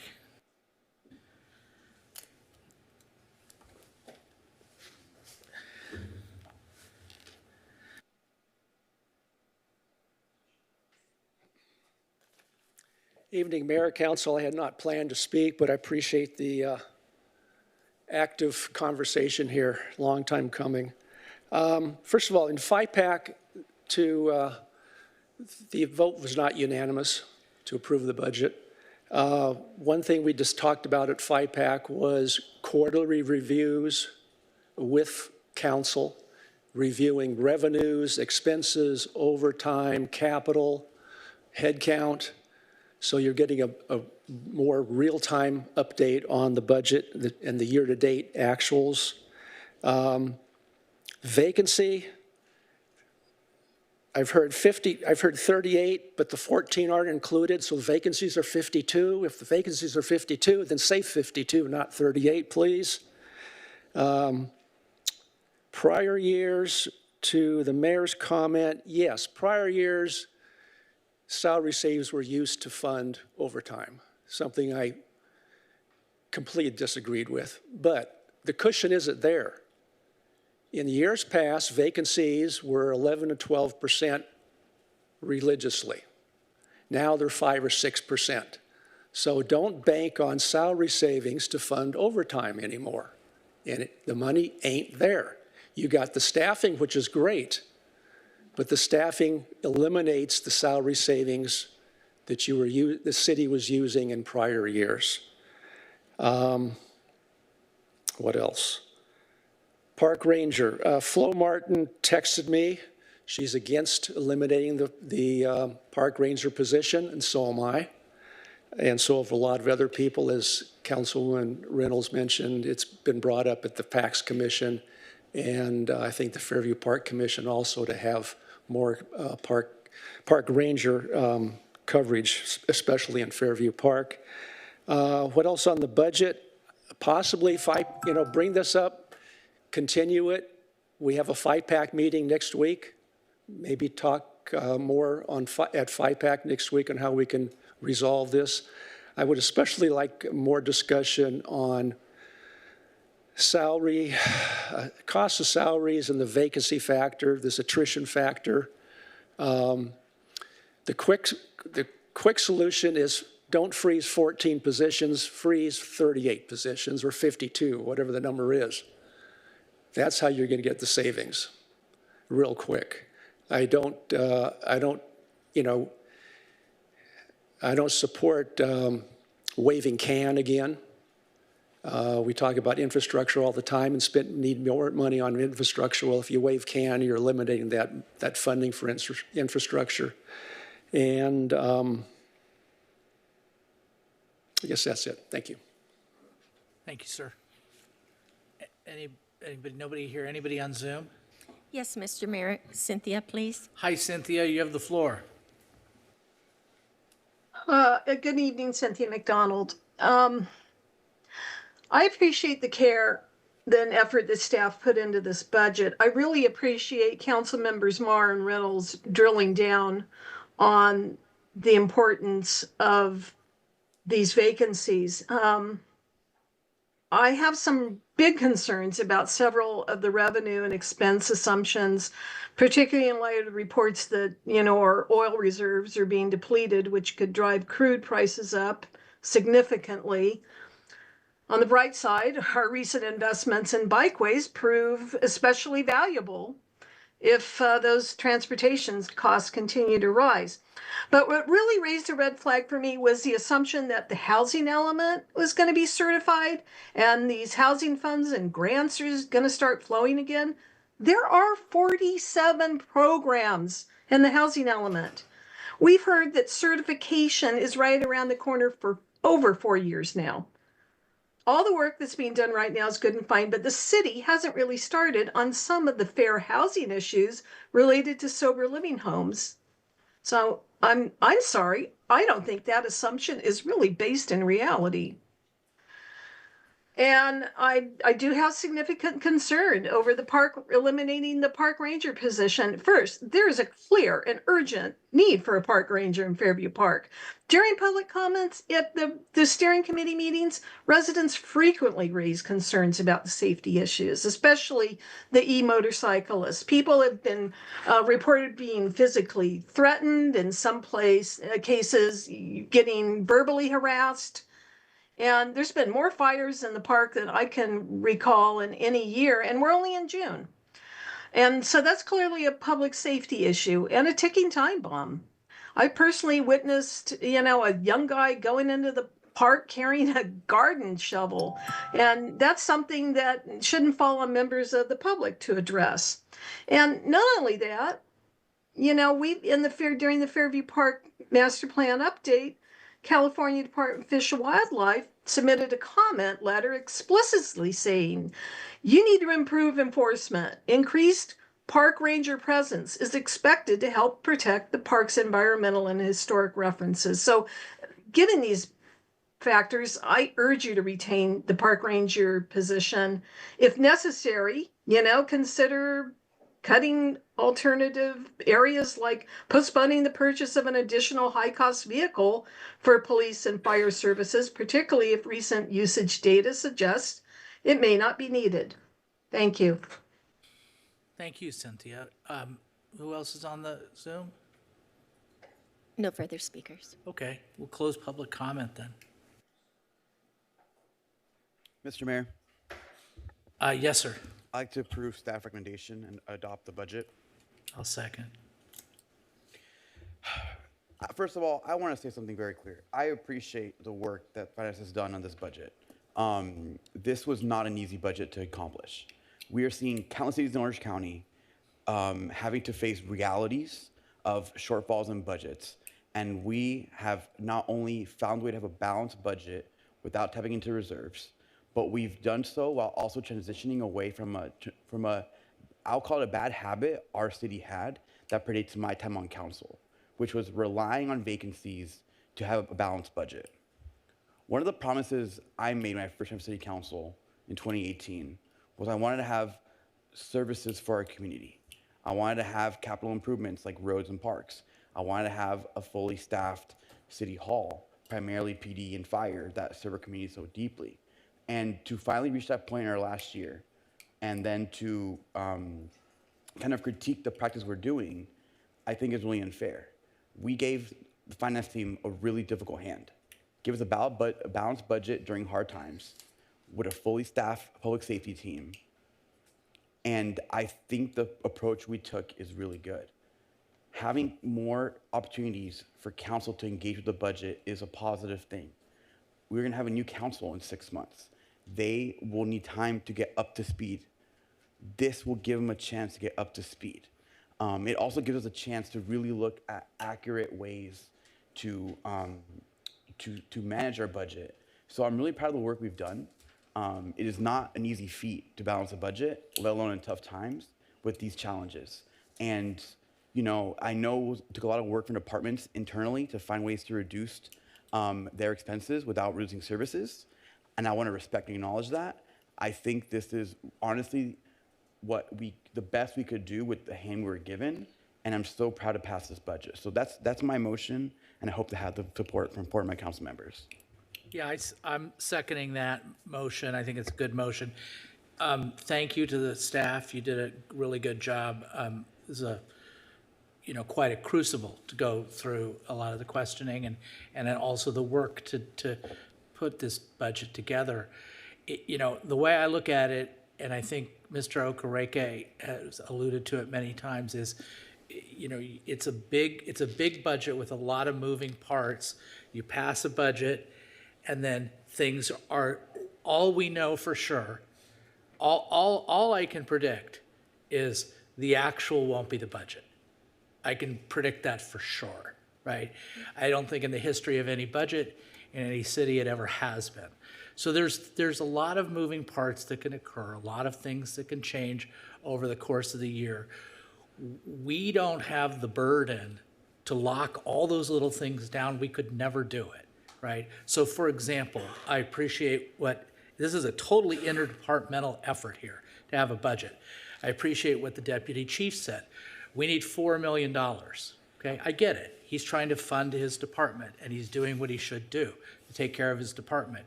But maybe there could be some operational adjustments in the police department. So it's not $4 million, it's something else.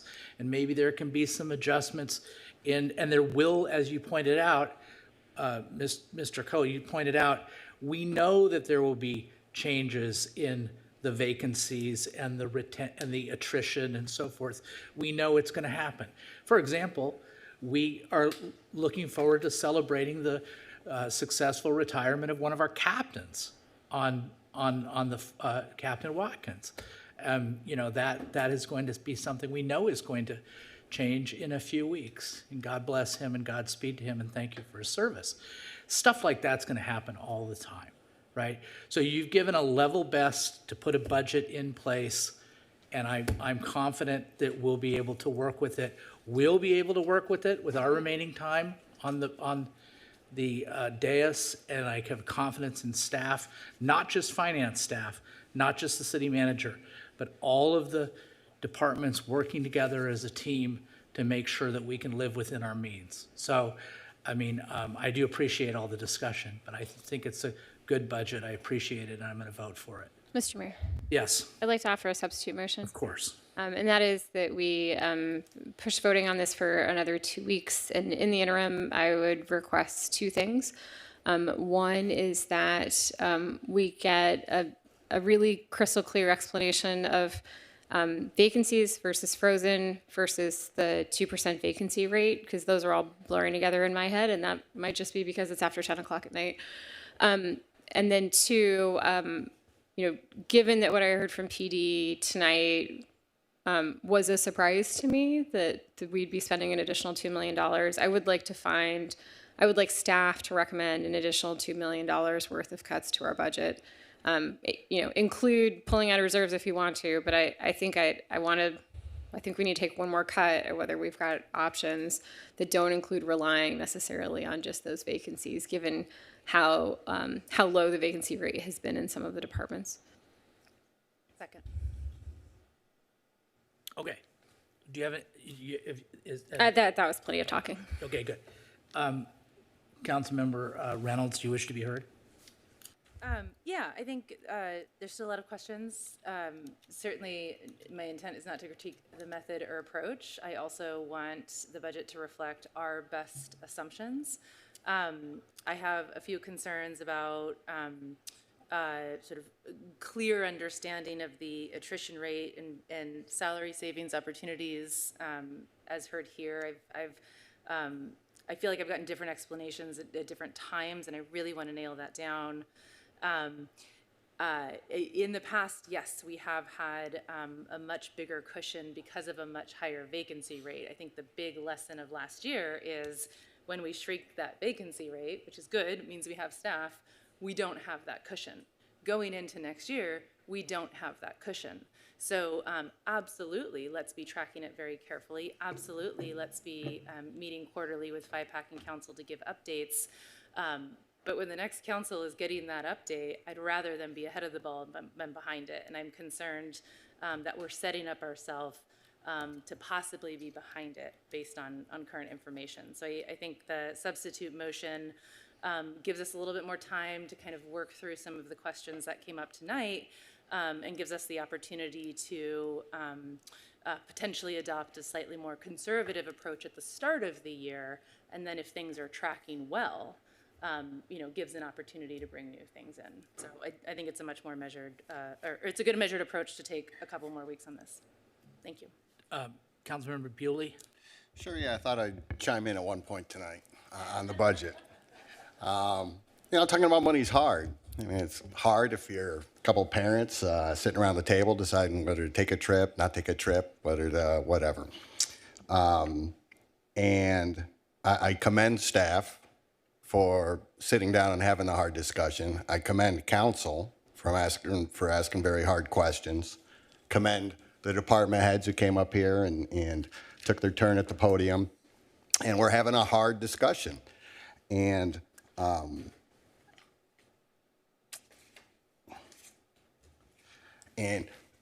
I didn't chime in earlier because it's interesting tonight. The one area I was going to question on was going to be on the overtime.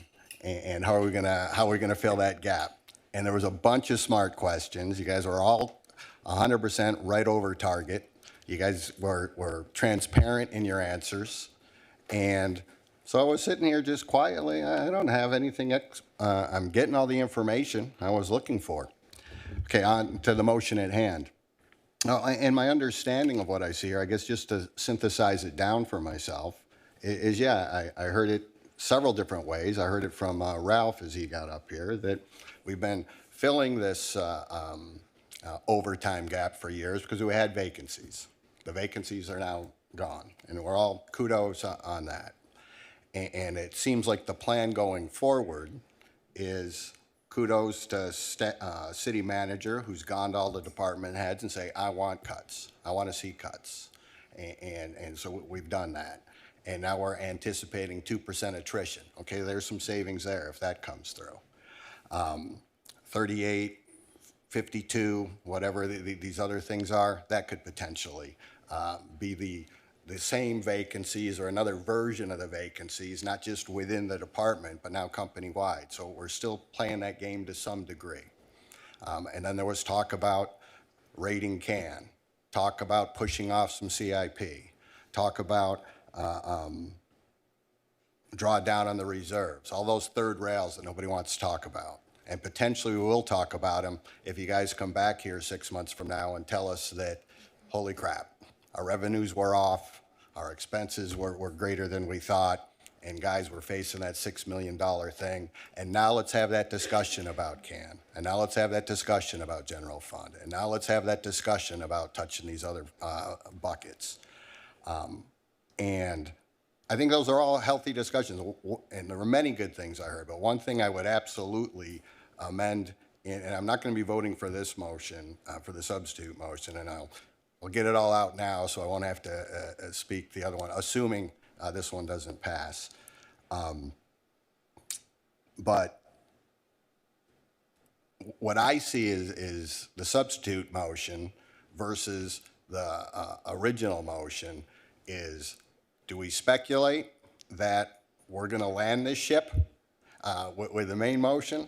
Or do we speculate that there's no way we're going to land this ship and let's start doing the cuts on the front end? I'm going to defer to staff and defer to everybody who's talked to HDL.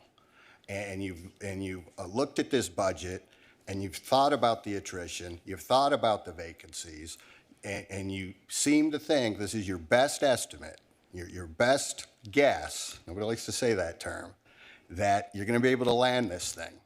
And my one ask, command, whatever, is that there was a lot of talk about come back and report. Have us come in every quarter. That has to happen. We have to make sure that, yes, you come in every 3 months and say, is the ship on course? And so I think that's the approach. I think I got a lot out of the last study session. I thought we did a good job firing good questions. And I'm proud to be part of this council. I thought we had a great study session with good, insightful questions. I'm appreciative of FIPAC. They got in there, rolled up their sleeves, and asked hard questions. Tonight, it happened again. I think we've had a hard, good discussion. And, you know, as Mayor Stevens said, it's not going to be perfect. But I'm going to rely on our professionals, rely on your transparency, and bet on the budget that you presented, because I don't think we're going to learn a lot more by kicking this out for another couple of weeks. I think what's going to come back from FIPAC is they're going to highlight these issues that we've been talking about now, and they're going to say these are the things we can front load going after CAN. We can front load drawing down on the reserves. We can front load shifting. Why have that discussion now? I prefer to rely on you guys and take your budget, get in here every 3 months, and we'll adjust as we go. So those are my thoughts. Okay, if there's no other comments, then let's vote on the substitute motion. Mr. Mayor, I'd just like to clarify that the substitute motion does include that the public hearing is remaining open and continuing. That's correct. Thank you. Thank you. Okay, call for the question. Motion fails 2-5 with council members Pettis, Gameros, and Bewley, Mayor Pro Tem Chavez, and Mayor Stevens voting no. Okay, let's vote on the main motion. Let me get back to that. Clear the board, please. And to be clear, this is all of the recommended actions? Correct. Correct.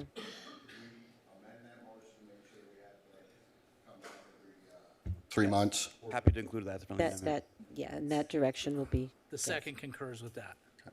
Okay? Call for the question. Motion carries 5-2 with council members Reynolds and Marr voting no. All right, thank you for everybody's hard work tonight. We're adjourned.